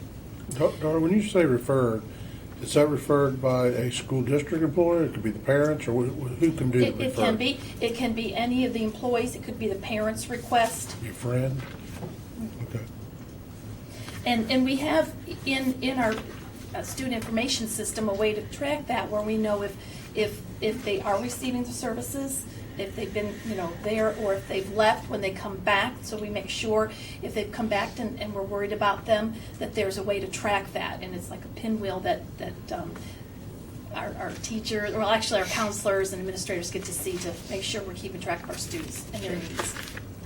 And then through our Substance Abuse and Mental Health Services Administration grant, that, as I've mentioned that last year, but as you might recall, that was the federal grant, and there was only 2 given, and we were one of them. So, it says a lot. I think we got that because of our work 10 years ago on the Safe School, Healthy Students Initiative. We already had a lot of things in place. But what that's given us is the opportunity to look at social emotional learning and make it more absorbable for people who might be resistant and not comfortable or understanding. It helps in so many different ways. You have physical health and you have mental health. With that, we've procured 3 service contracts. Covian, they're going to promote the cultural awareness. What's the best way to talk about counseling? Do we have groups that would feel more comfortable in another setting?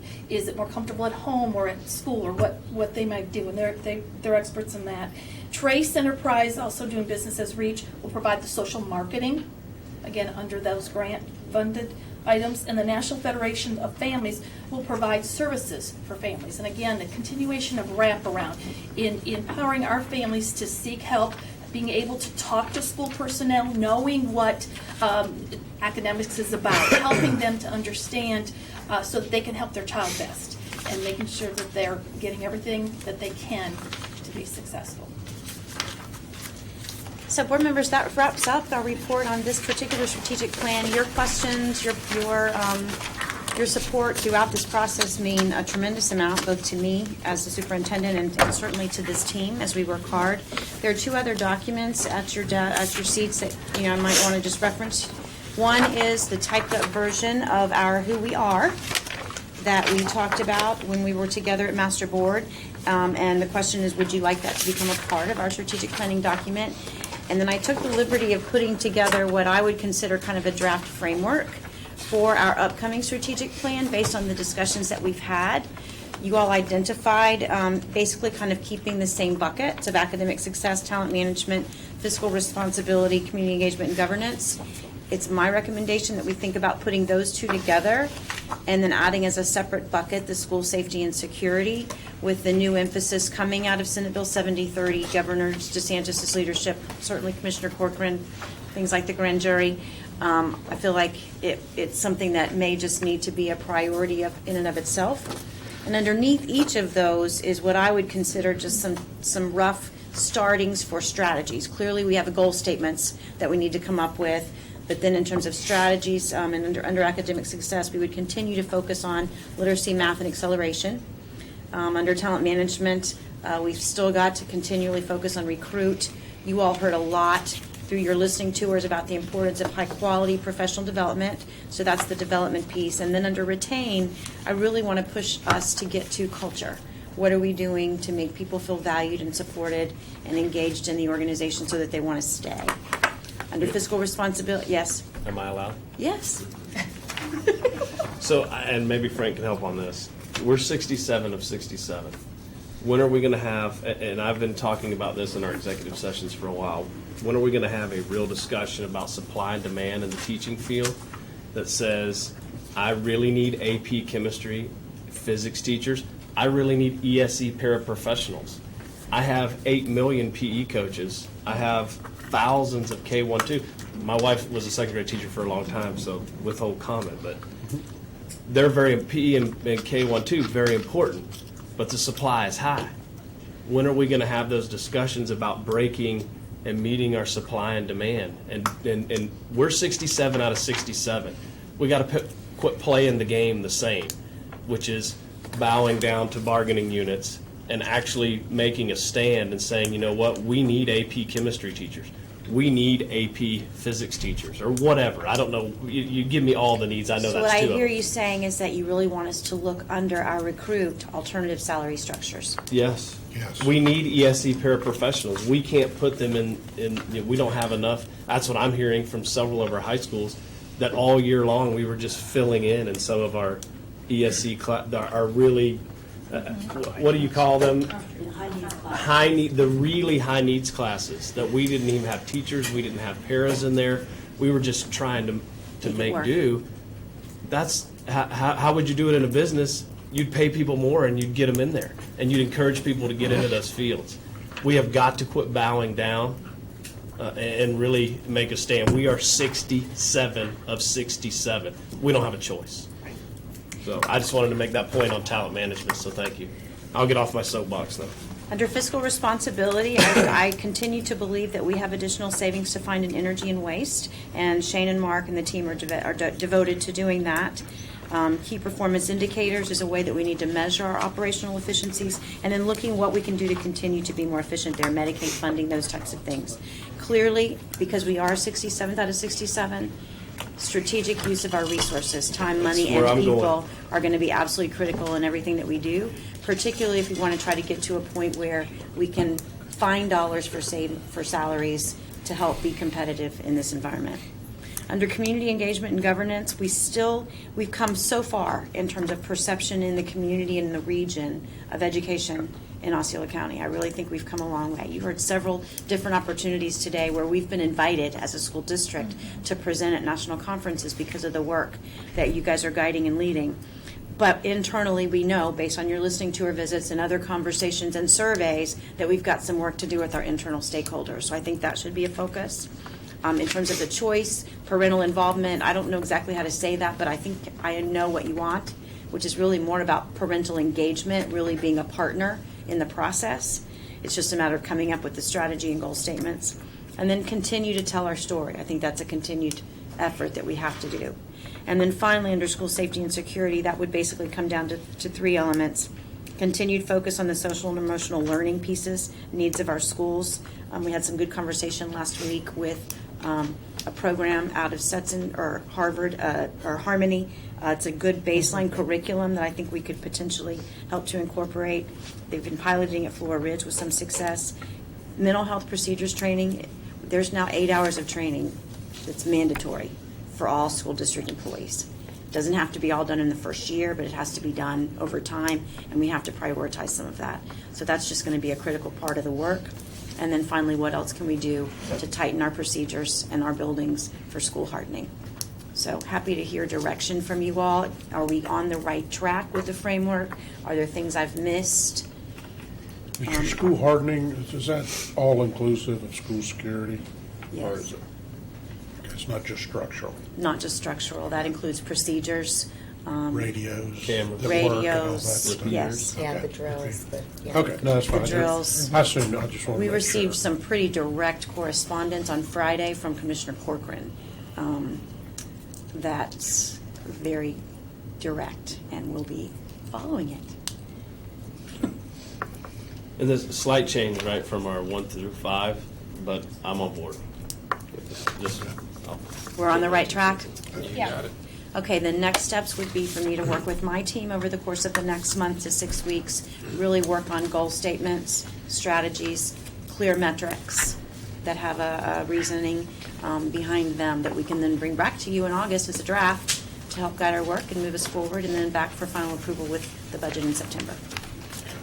Two Go quick ahead. No, on this, because I'm on this. Yeah, my two quick comments were, I don't know who exactly put together this booklet, but it's very well done, and I appreciate it. And then also, we say this every time, but I know the entire board believes this, to all of you guys that are participating and those that aren't in the room now but help prepare for this meeting, thank you. This is very, very, very valuable time for us as a board. We get engaged in some areas more than others, but we're listening, we're learning, and we're growing as a board. And your willingness to be in the room and to share your expertise and to put together these reports are incredibly valuable to us. And so I know I speak for all 5 of us when I say thank you to all of you guys. Your time is very valued. Yes. Board, what I was going to suggest is we take about a 5-minute break. Yes. When Sarah comes back, I know this is kind of our first go-through of the budget, but we'll go through it, let Sarah go through it, we can ask some questions, but we're all also meeting one-on-one with her. Correct. So if we get in some real detailed stuff, maybe just think, maybe I'll take that up on her. Then when we all come back, if there's still questions from the question at the next workshop, we get into maybe some more detail in order to move it through. Because those individual meetings with Sarah about the budget are also important, but we always like to go through it and hear your collective input first, and then follow up with that. That makes sense. Yeah, that was great. 5 minutes? 5 minutes? Okay. Dying right now.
You want to start?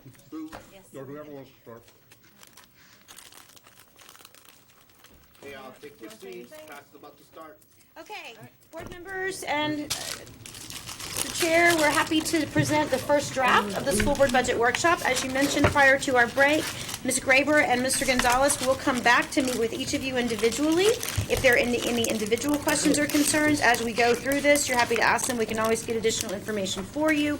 But we do want to have you have an opportunity to provide feedback for us on the initial operational and capital budget. We do not at this time have the SAI and reading allocations for you broken down. She will have that for you when you meet individually, as well as the health trust fund. That information will be shared with you then. What's We the done? smile for? Did you include this for me, that first page with all of the, No, it's always in there. Well, I love it. Thank you. Oh, excellent. You should have said I that was your actually- opportunity to take a I win actually- there, Sarah. actually You always needed say that. yes, it was Just just for for you. you. It's wonderful to have it there. What is that? So all the, The like, budget terms. conventions in the beginning. Yeah. All right. So if you go ahead and flip through to page I-2 is the budget timeline. As you're aware, we had a workshop back in February, which was kind of our initial budget planning session for the upcoming year.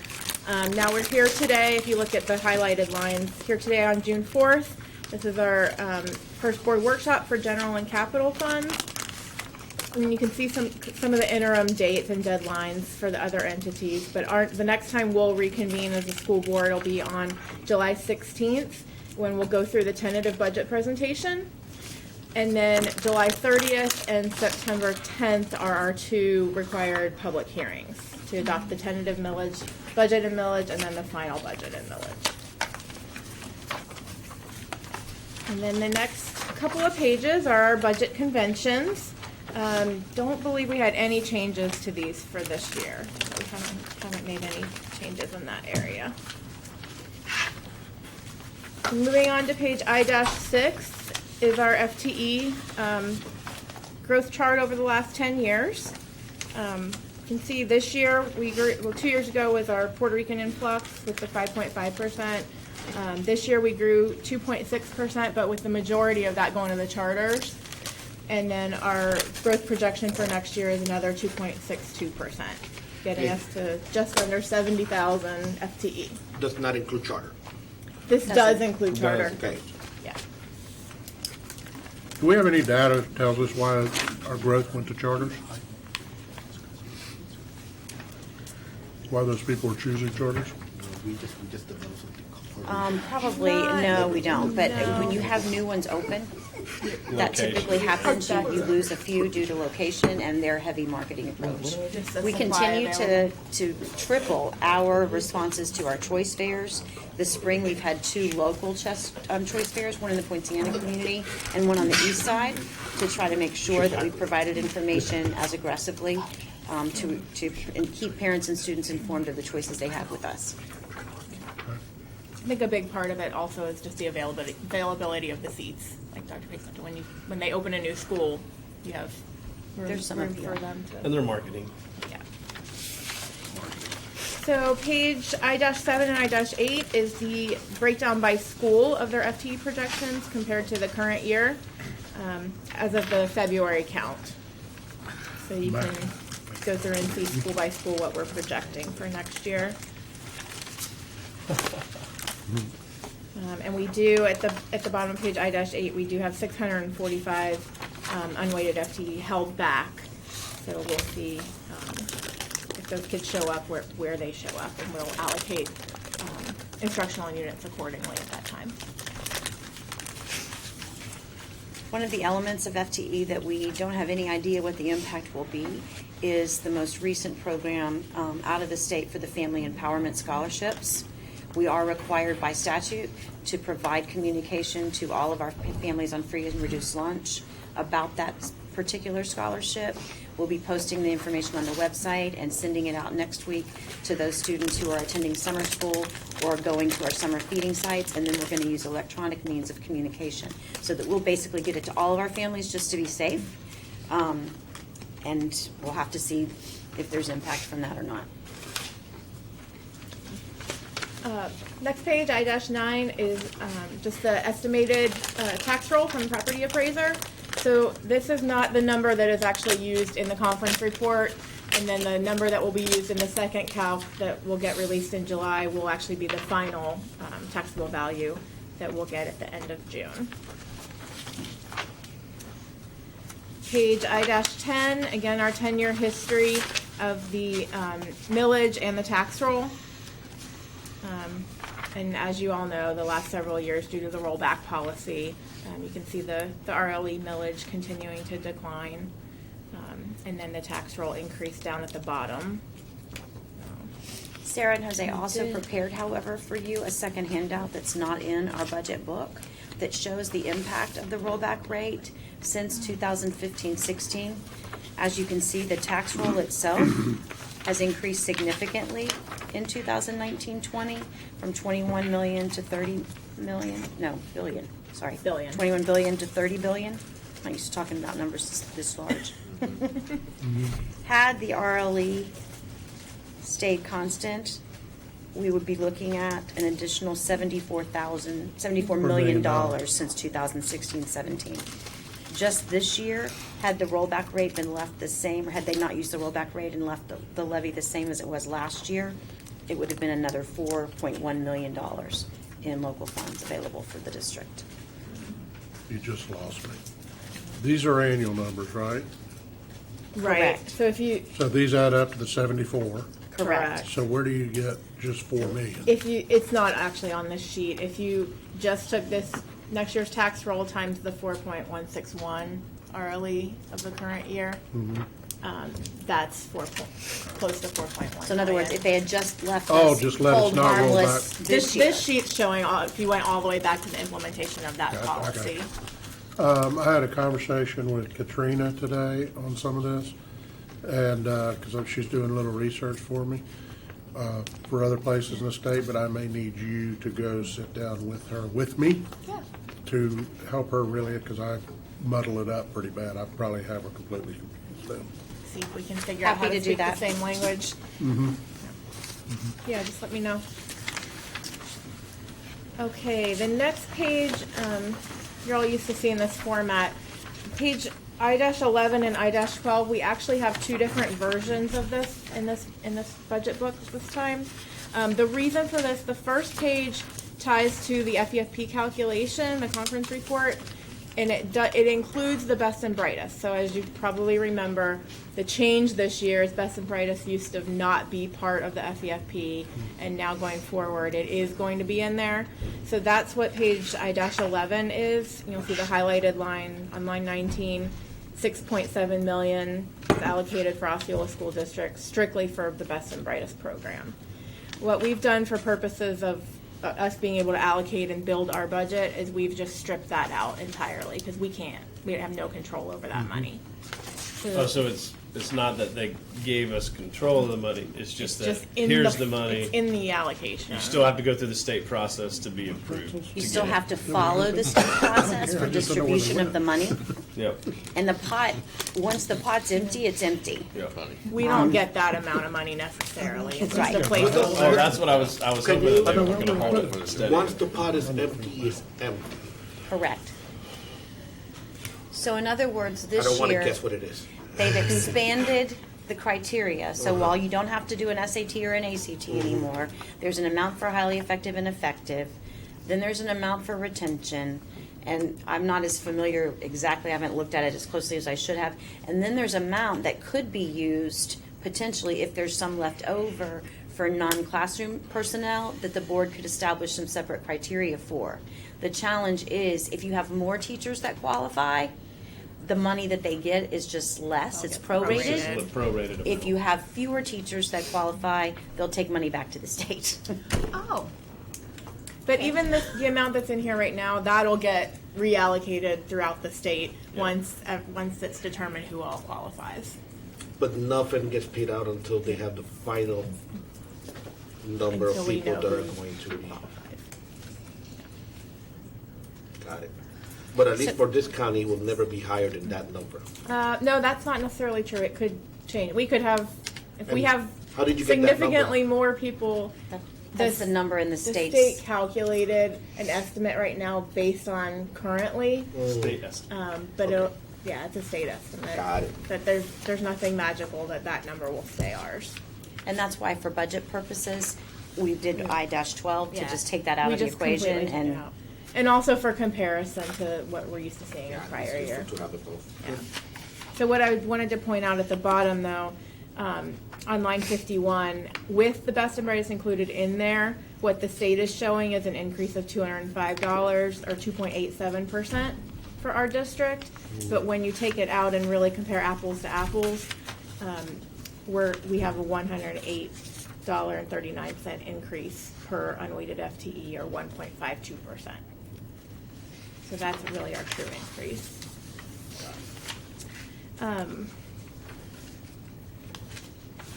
One thing I also wanted to point out on 1-12, you'll see the line 28, the digital classroom allocation is the biggest reduction as far as our categoricals. That is an area where the legislature took some money out of that allocation.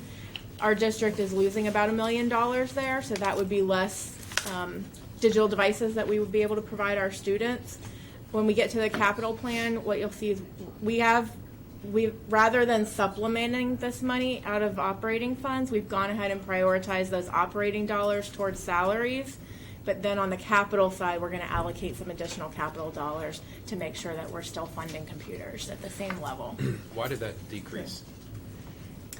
That was Just philosophy? something the legislature did to move more money and allocate more towards safe schools was the original intent. Because if you're going to test everybody on computers, there's no need to have them. They had taken, I think statewide, they had taken $50 million out of digital classrooms and put it in safe schools. It's just reallocated someplace else. But if you'll notice on that same page in line 21, while we lost $1 million in the digital classroom plan, we only picked up $326,000 in the safe schools because they also changed that allocation and built in the weighting that's based on crime rate. Yeah. So while it was a wash statewide, it hurt Osceola. That's an interesting. Because we have a good low crime rate. You get less money. Lower crime rate, you get less money because most of the shootings have been perpetrated by criminals. Nothing to do with it, but cool. Ultimately, yes, but originally. Originally, no. Yeah. Yes. Alright. Once again, extremely logical. Completely. The graphs on page I-13, again, just show our funding over the years on a per student basis, funding and revenue. And then page I-14, I know is your favorite, our most recent ranking of where we stand in per student funding. And as we know, we are 67 out of 67. I was just going to mention a little bit of the work I had done with Mike Horner a few weeks ago to figure out kind of why we think we dropped even further. A few of the things that really hurt us this time are the new pot of money allocated for turnaround schools. It's a good thing that our district is not participating in that particular pot of money, but that's, again, why we're getting less. The safe schools allocation and the result of the crime index. What we just talked about with the crime index driving that safe schools formula. But overall, this is really what drives it. Is our property tax value. And that is not a message that gets out enough. I mean, I know Mr. Thacker's hammered it. I've hammered it. But now that the voters have spoken so loudly in this community, I think it's incumbent upon us to actually, this has to be shared and this has to be shared. This is why we are this. We cannot continue. I'm fine with having discussions about affordable housing. Affordable housing units cause this. And we're just, when we're here, we can have discussions about affordable housing. Here, no affordable housing. We can't have those discussions. It's just. But I have a question. We're not in the place for that. I have a question for you. I'm trying to understand this. I thought that the highlight of this is the decrease of the millage rate across these 5 years. That's why we see we see the millage rate in each of these columns repeated as of 2015 to 2016 to show the decrease in the funding. So is that what this? That's the governor's rollback. I understand, but is that the focus And of this? I or was is using it you? just as property tax values, not Taxable not the value. rollback as well. And that's part of it also, but. But I just, okay, But so. part of the challenge is where we started this rollback Mm-hmm. phenomenon, where they've now 4 years in a row Mm-hmm. implemented the rollback rate, is when our property values started to come back up. Correct. So the 5.009 was at a low point for this community in terms of Yep. property values. And because they've kept that rollback rate phenomenon, we've not been allowed to really capture Recoup our the gains. value To recoup of the the gains. property value it's- increase. That's what, also so part that's of what it. Katrina's gonna So is it so gather. much as saying that, we have a problem with the amount of, tax revenue, or is it that this rollback has really hurt us to the tune of $74 million? I believe the rollback is But if disproportionately the hurting this mechanism county. stays the same, Mr. Soto, if the mechanism stays the same, we never change this without increasing commercial, industrial, and high value and high end. But could we also change it by Residential. not decreasing this millage how low is it going to be? If the funding mechanism does not change, But, yeah, we don't have. what's the luck on that changing? I mean, We can't change the millage rate. we that's something we don't have control of. Our county does have control on how we develop and grow, I believe. Partly. I know there's But some wouldn't then question just the on that. millage rate drop even lower just to make up for those gains? No. Why wouldn't it? It would, but The the RLE would. Yeah, the RLE RLE would. The RLE, this No, no, no. is policy driven by RLE, correct? Correct. So whatever you do in terms of increasing your tax revenue, the RLE will always be adjusted to make sure that When a it's new going to property increase. comes online, it is not Yes. impacting this. The new properties come The in at new their higher properties values. coming online. Except if the RLE continues to increase. No, but No. because they do make a good point. The total taxable value of the county is based upon the current taxable value of properties that are still benefiting from Save Our Homes savings that have been compounding since the recession. And so as a result of that, the overall taxable value of real estate in the county is lower than what the taxable value of new real estate developed in the county would ultimately be. And when you sell The an rate existing- charged against it, yes, would be the same, but it would be charged at a higher rate. price point, which would then increase more revenue. Yes. Correct. Except if. And when you sell it, Except Well, when you have the I know where RLE you're that going, continues 'cause then to lower. yeah, I get your point on What that. I'm trying to say Yeah. is that you have two levers here, okay? And one lever you're saying, and then you're advocating, you're saying, hey, But listen, look- we don't have control of this lever that's always gonna keep on decreasing our share of this taxable. So let's increase what our taxable values are by development. Fine, I'm all for that, but as far as had. No, I didn't say by development, I said by looking at what we do. Higher end development. But what I mean to say is that without looking at that other lever, if that other lever is always gonna continue by. This is an issue for us as well, don't get me wrong. It could be. No, this is big.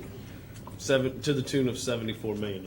But I just heard that on Well, that. I from- guess for me, just coming in new to this conversation, it's we don't have control over this, right? Is what That's we're what I saying. heard But we do right now, have too. control over other things as a county. So we can't.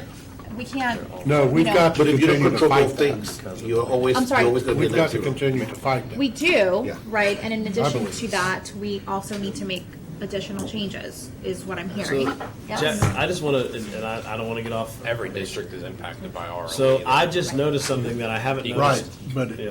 it's Not depending on your, equally it's depending on the life cycle of your recovery, how strong you, that's what I've got That's what Katrina. hurts us. That's where I've got Katrina working on to see if we are disproportionately And that- impacted by the timing and the volume of drop or decrease in value. And yes, and we agree on that. Yeah. But everyone is impacted at this Every- point by the same proportionate reduction in RLE, in theory. In theory. Because everyone's saying, we want to make sure you're generating the same revenue over time. But it depends on where your recovery was Mm-hmm. in 2015-16. So Sarah, Jefferson County is Because you now basically number locked two. it at that higher level. Now, I do know that's the one county We in were the locked state, at- correct? we were locked that at the is- bottom.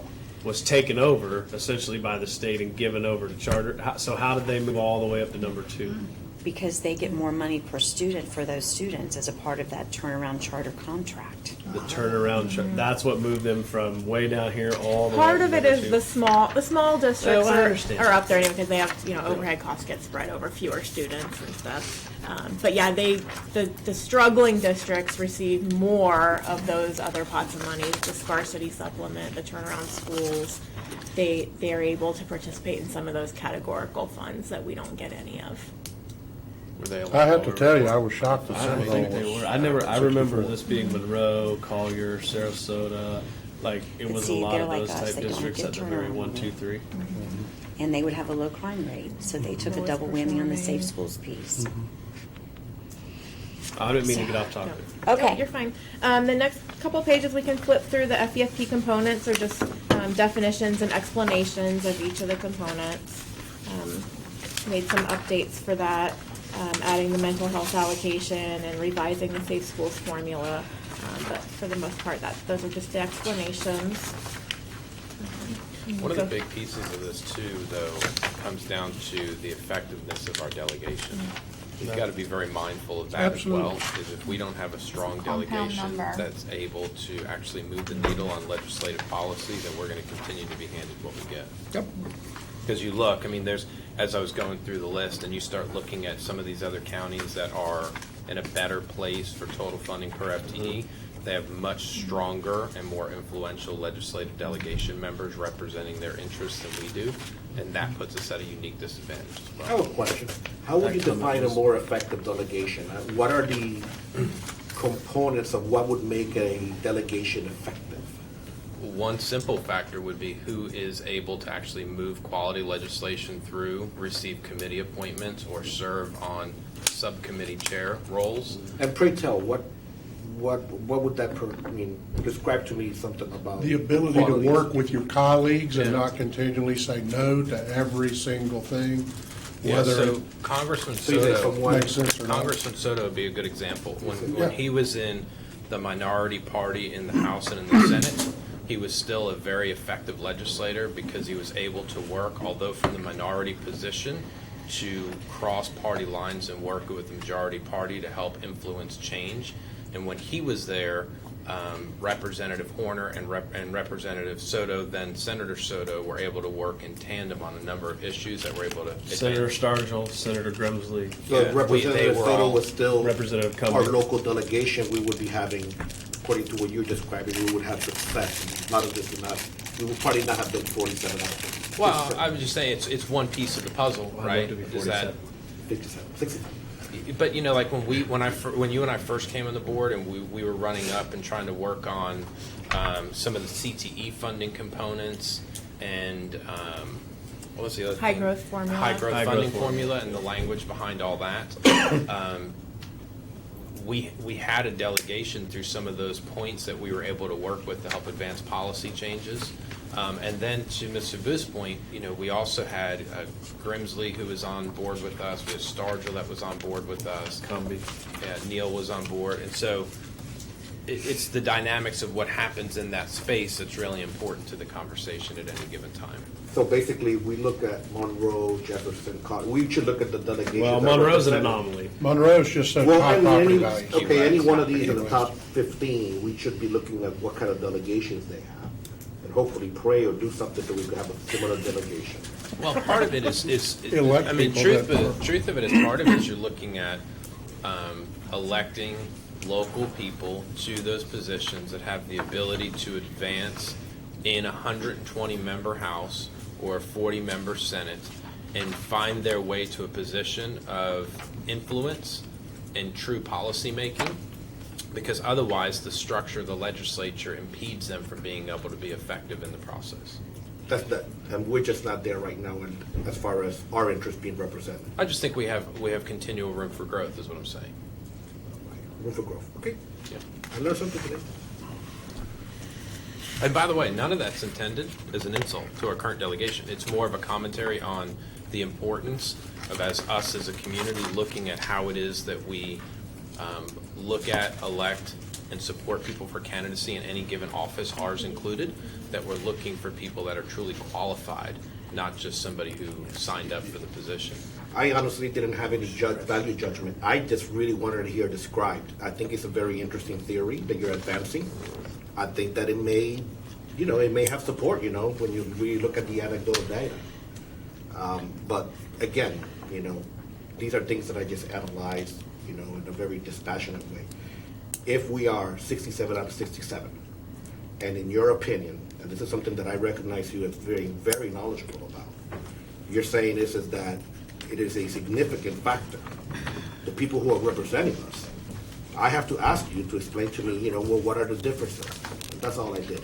Yeah, and to give you an example, we worked on the high growth funding formula. Representative Fresen was the chair of education of probes in the House, and he was a key proponent of helping us secure some of the pieces that we needed during that process. And he's a Miami-Dade, was a Miami-Dade delegation member, but because he was able to be effective, we were able to latch on and say, please help us with this. So it's just important of knowing how the process works and how to navigate it and how to make sure that we have people that are going to be effective in the role. And that's why sometimes, by the way, some people don't run for the House or the Senate, because it's a different body. Working amongst 5 board members is a totally different makeup than working amongst 120 House members and being able to navigate that process. It's just 2 very different animals. Yeah, I mean, and just to finish the topic, I next need to go ahead and analyze why is it the way that you describe? I think that there's a really deep question about it, because I just don't see the connect as to what that would have to do with it. You know what I mean? There's some human nature involved in this, Calvin. You say.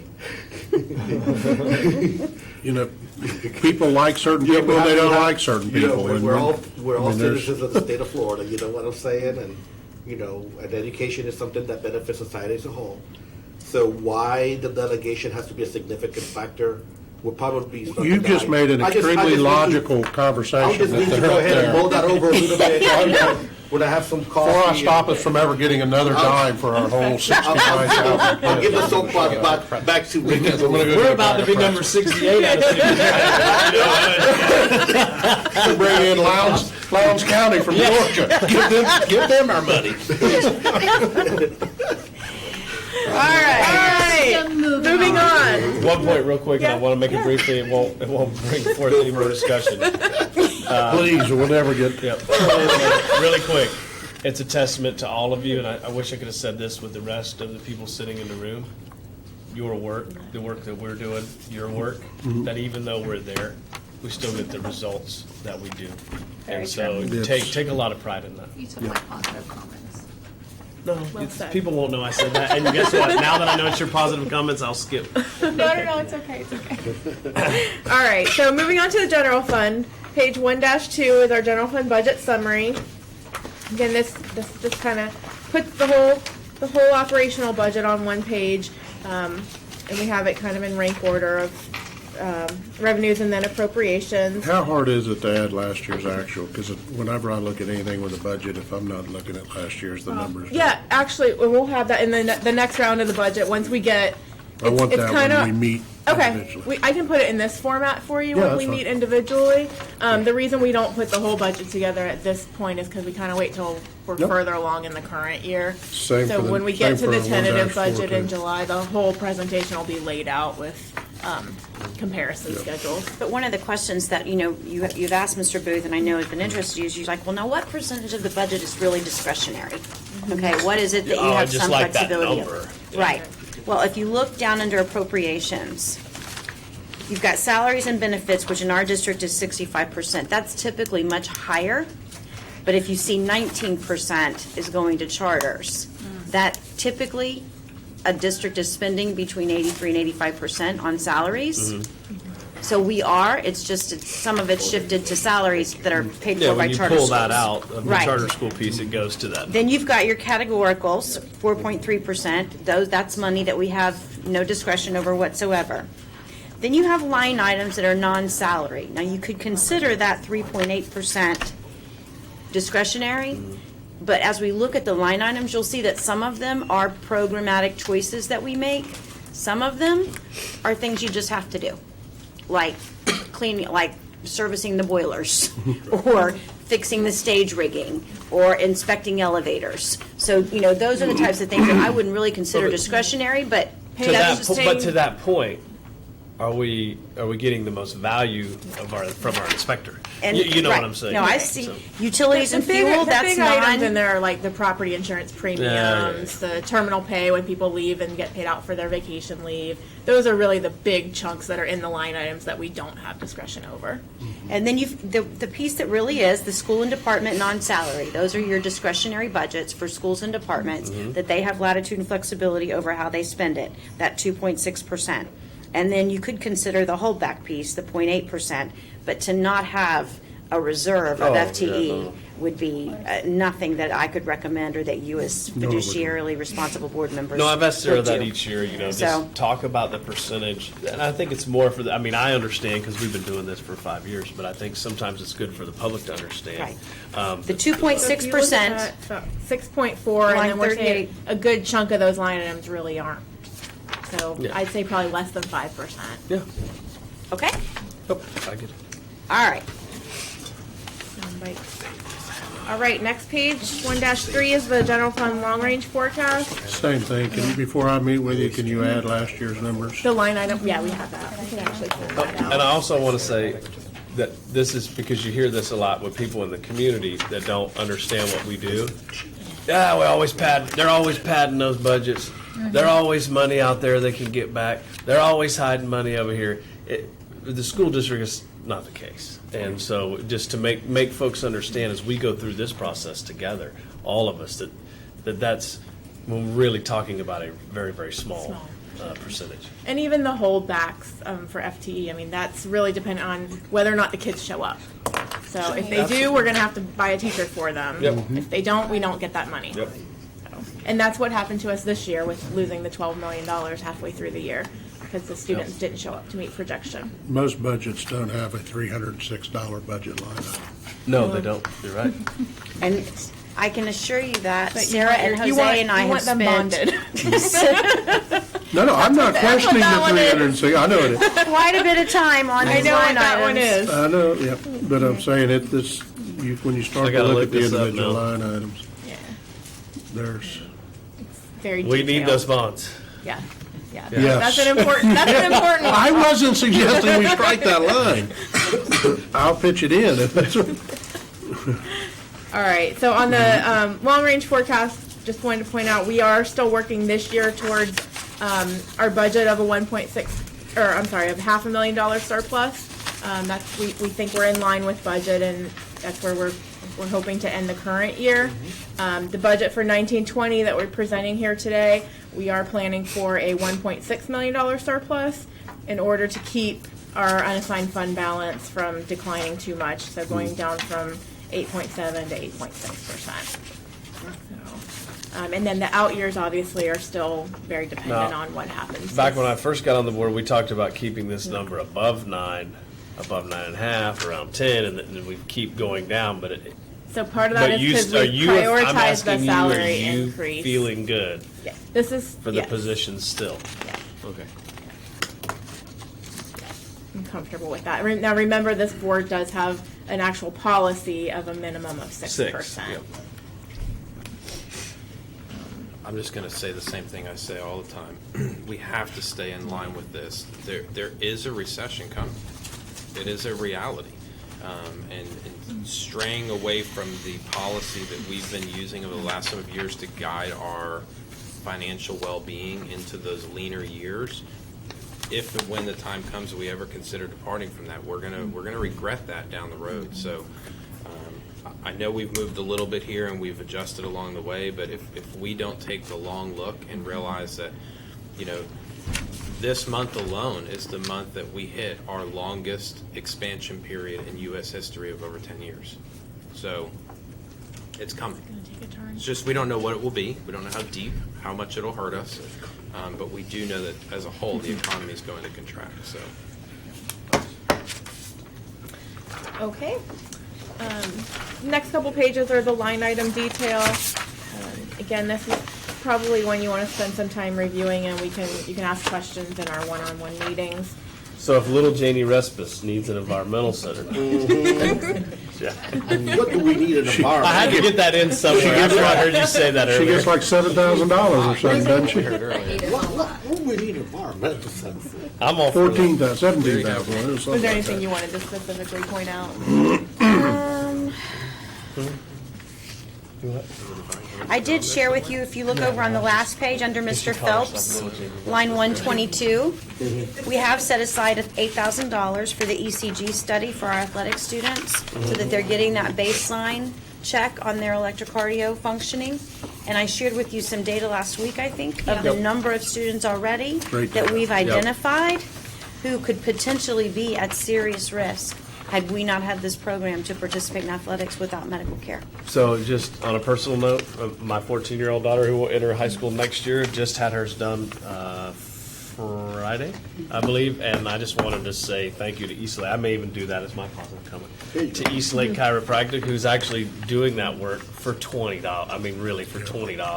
Yeah. And completing the physicals for us, and so thank you to those folks over there. And it's a very I'm non-invasive very proud we've process. done that. And I think it's great.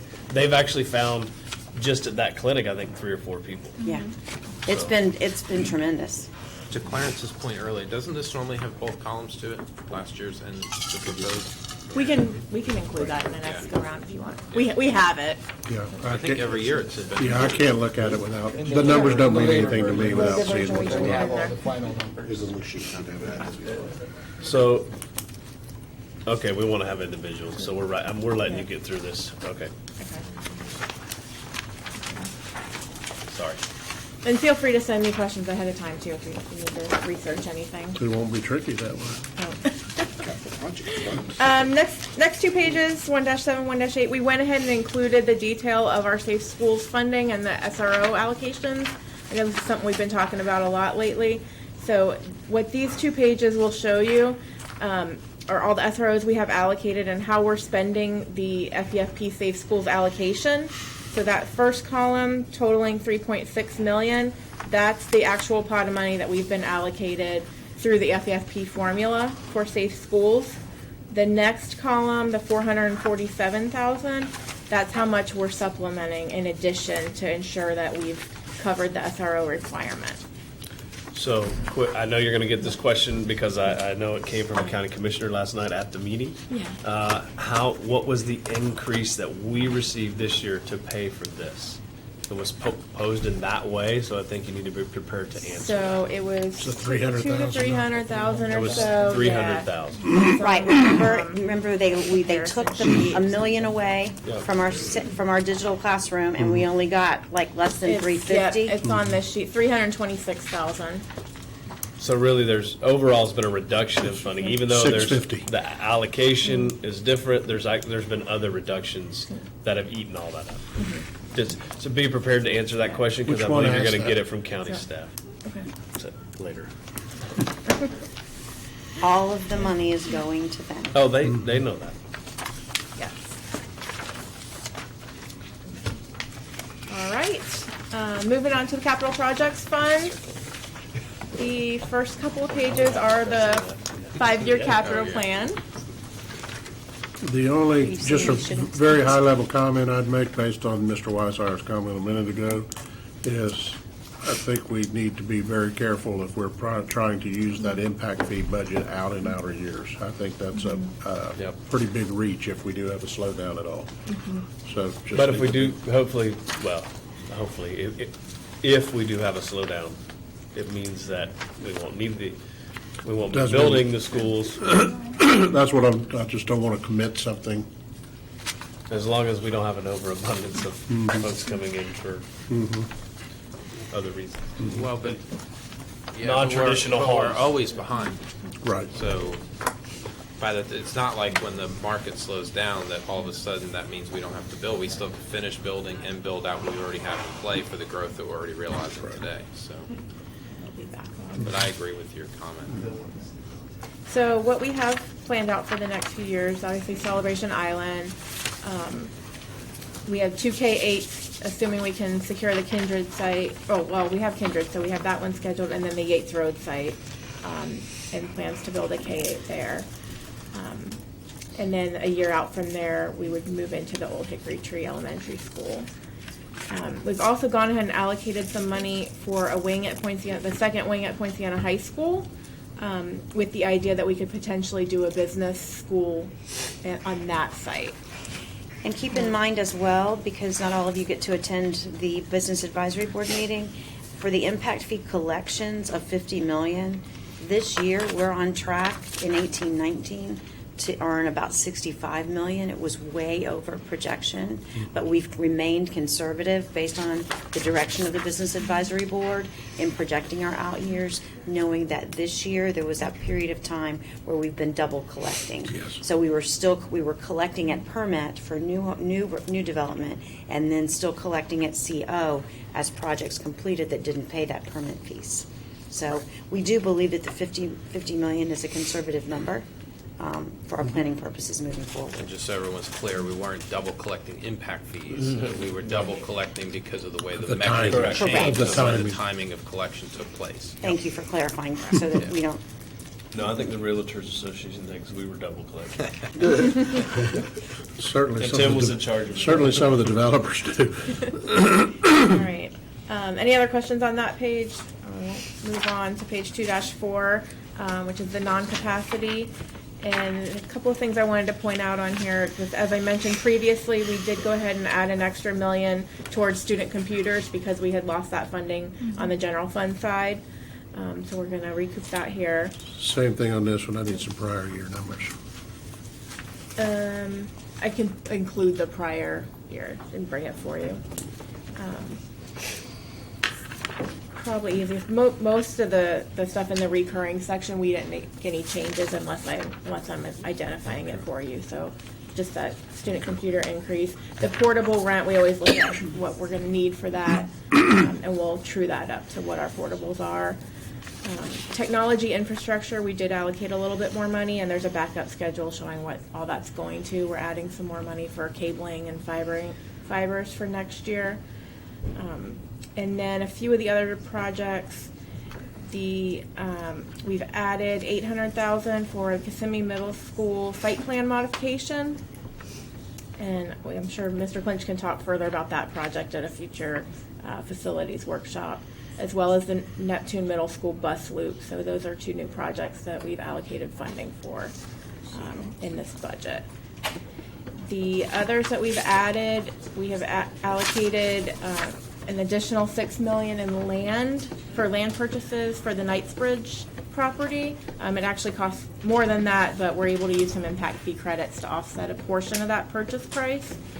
And related to our ancillary facilities and moving forward with some thoughts on transportation and maintenance for both the east side and the west side, we've gone ahead and put $4 million in for planning money. So $2 million for each property there to at least start planning what we might want to do as far as ancillary facilities. Let me ask you this.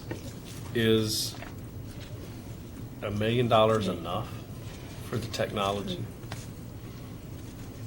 No, not to get on an adequate refresh cycle. But what would it take? That's kind of where we've landed as far as what we want to fund. What would it take?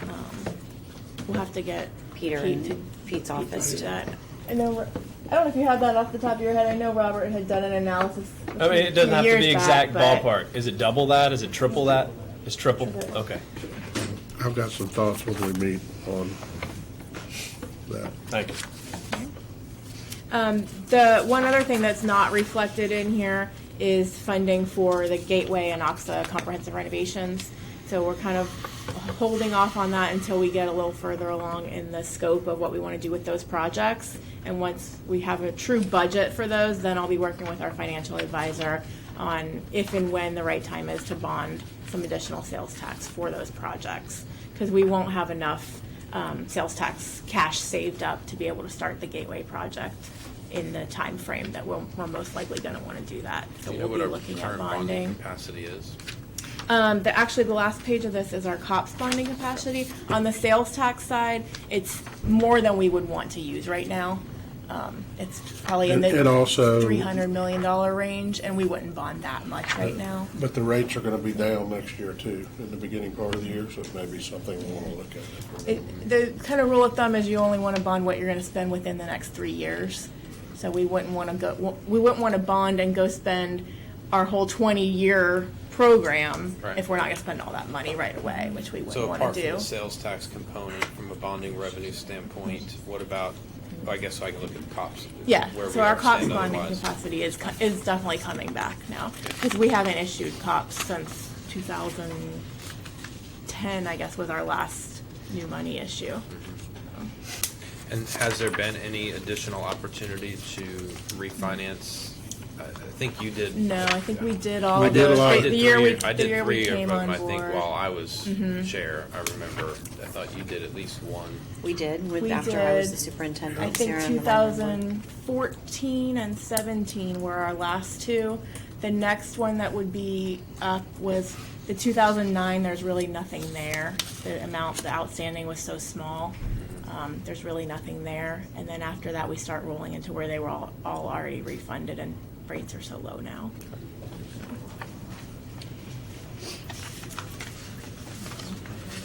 All right, and then the next several schedules, again, are just kind of the backup detail for the budget on 2-4.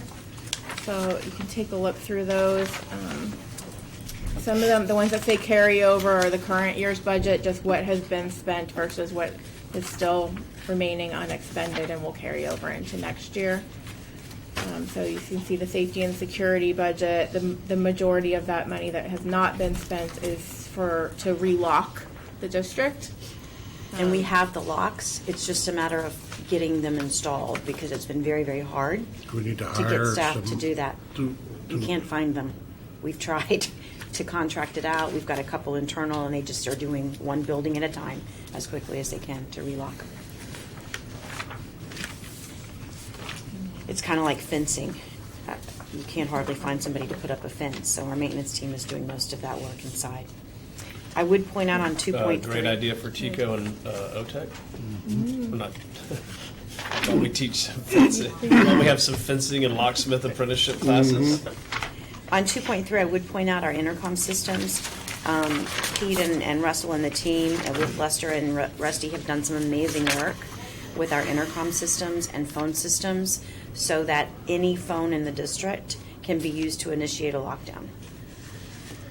And we have system-wide phones. I could initiate a lockdown in every classroom across the district with one call from my office.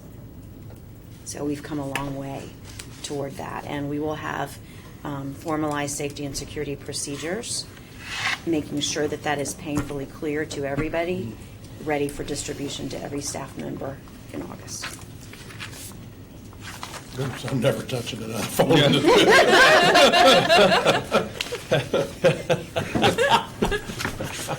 I know what. I'll dial the wrong number. They're not rotary, so you wouldn't have to use them anyway. That's right, I know. All right. Again, the next couple of pages are our cyclical capital renewal carryover, and then our new money pot of $4 million. The good news to point out here, you may remember in the years before we had the sales tax, we were down to $4 million, and we struggled to meet our needs. Now we're at a point where we're able to kind of continue to fund requests as they come up throughout the year. So we don't have a long backlog list that's sitting around waiting for next year's money to become available. So we have about $1 million of it planned out for next year, but you'll see the district-wide contingency is still sitting there at $2.8 million. So what's great about that is as needs pop up throughout the year, we'll have the money set aside and available to start allocating. And then the next page is our deferred maintenance carryover sheet. So this is the sales tax money and all the work we're doing on each of the schools. This is, again, this sheet is our budget from the current year, just what's going to carry over that hasn't been spent. And then the following page, 2-10, is the new allocation for next year. We're allocating another $7 million of the sales tax for new projects for next year. And that's really strictly based on on how quickly maintenance can get this work done. So to your point about how soon do we want to spend those sales tax dollars and whether or not it's worth it to bond, some of the timing of this is related to when can we actually physically get the work done. Lastly, page 2-11, Mr. Weissteyer, to your point, this is our debt capacity analysis. We all stop at 210. I was just 2.8. We have that. You ran me Our quick. numbers are weird. You ran me quick to 210, so I bet it's back. No, what somewhere. you're talking about is on page 2.8. Okay, Yep. here we go. Oh, I don't know. Okay. Okay. All right, so you're 2.8, I guess. This is the debt capacity analysis. What did I do now? At least they're not double-sided, upside down. The bottom line, the bottom that's highlighted, where you'll see the 40% and then declining. So if you remember, this can be anywhere. Numbers are different than yours. 39.3. What on earth? 39.3. Jose, did you update some numbers and not tell her? No. No? Better or worse? No. Are yours better than ours or ours better? We'll pick the one we It's in the want. same range. At least so it's you messing this up and not the person responsible for all of our money. I have no idea. We printed the same file on two different printers. But the point here is that that's gone down from in the 60s Yes. down to Yeah, we got we're- down below there's 50 nothing, and 40. But what all this really means is we really You're a haven't point or two bonded there, but we're much like lately, 30 which- points which better. we know in the Yeah. last 10 years we haven't issued Right. COPs for new school construction. That's really what Yeah, this you is weren't all here when we about. were 60. We're paying our debt down, but we haven't issued bonds to build new schools. So, quick question: have we explored any more conversations with developers regarding EFBDs? I have not been involved in Have you heard of any other conversation. conversation with your connections? Is there any, from your standpoint, is there any reason why we shouldn't be as a school district? I mean, to me, it's like the most logical. Not from a financial standpoint. We could have a meeting with all the developers, get their thoughts. Yeah, I really think there's a really smart opportunity to leverage additional EFBDs in the community. Developers want to sell homes, parents want to buy homes where there's good schools, where there's access to them. I mean, it's just... The pushback that I've heard from the developers that I've talked to, and this isn't very many, is that, well, we're paying you all those impact fees, ought to have all the resources that you need to get these homes built, or these schools built in our neighborhood. That's just, that's kind of their perception, I think, right now, because of where we are with our impact fees. But it could be part of the bigger conversation about how we fund school construction in Osceola County and the type of partnerships that create our ability to do it quicker and using a private-public partnership to reduce impact fees over time, still generate funding for capital needs, do it in a shorter time period, have immediate bond capacity. I mean, there's so many smart plays on this. I agree. Stretch the impact fees further. I've already had some meetings with some of them about this. One in particular, I won't name. If I name the territory, you'll probably know, but I would say it's the northeast part of the county, who would be very interested in doing something like that. I think I'm meeting with that individual as well. There were some conversations about that. Yeah. Board, I would just ask that we, however we go about it, whether we have a workshop, we invite in some key developers, we talk Need to some in the our Home QC Builders now. Association. The Home Builders Association is probably a really smart partner to bring in and have some of that conversation, so we're not talking to any one particular developer, but instead talking to the agency or organization that best represents their voice. I know that developers would love to see impact fees either go away or be reduced at a minimum, but we know that there's conversation and mechanisms that we could be at least exploring to figure that out. I just, from a real estate standpoint, I haven't seen any impact negatively for an EFBD. CDD is a whole nother conversation. EFBD, though, Yeah, and I Okay. don't have any Makes sense. concern from a financial structure perspective. I do not have any red flags or concerns So am I about hearing that the EFBD. board would be interested in perhaps a workshop with Sure. the Home Builders Association to discuss this topic Can we do it at 2? at 2 p.m.? Just make sure you don't show up at 3. I thought thought it was noon. It's probably not something that No, we'll I'm get just- I done in was the just month of teasing. June and July, just because you all have travel schedules, but I'll aim for fall. Could you do it quick, because we've Yes. got to have a quick, I was just gonna Kelvin's got to mention- leave early, so we have to have a quick executive session. I was just going to mention super quick, Jose and I went to a fantastic conference a couple of weeks ago, national conference with GFOA, Government Finance Officers Association. They have a specific group set up for on smarter school spending and an alliance for school budgeting. It's got a lot of great information, and it's something that I think we want to, with your support, I'd like to look at incorporating into our next strategic plan as a better way of incorporating our financial budgeting along with When you academic say next success. one, next or the one we're doing right The one now? we're working on right now. Makes sense Where to are we me. at with Forecast 5? We decided not to move forward with them right now. Tanya, we are, Just a lot of the benefits of it we're already doing in-house. Yes. And we just don't have the time and resources to invest in it. Okay, so you guys want to go to my But it might conference be room? something, it My might be conference something room? we do down the road. My conference room for quick executive session on safety. A little Mikey Allen, you said that? I think I know. Little Mikey Allen.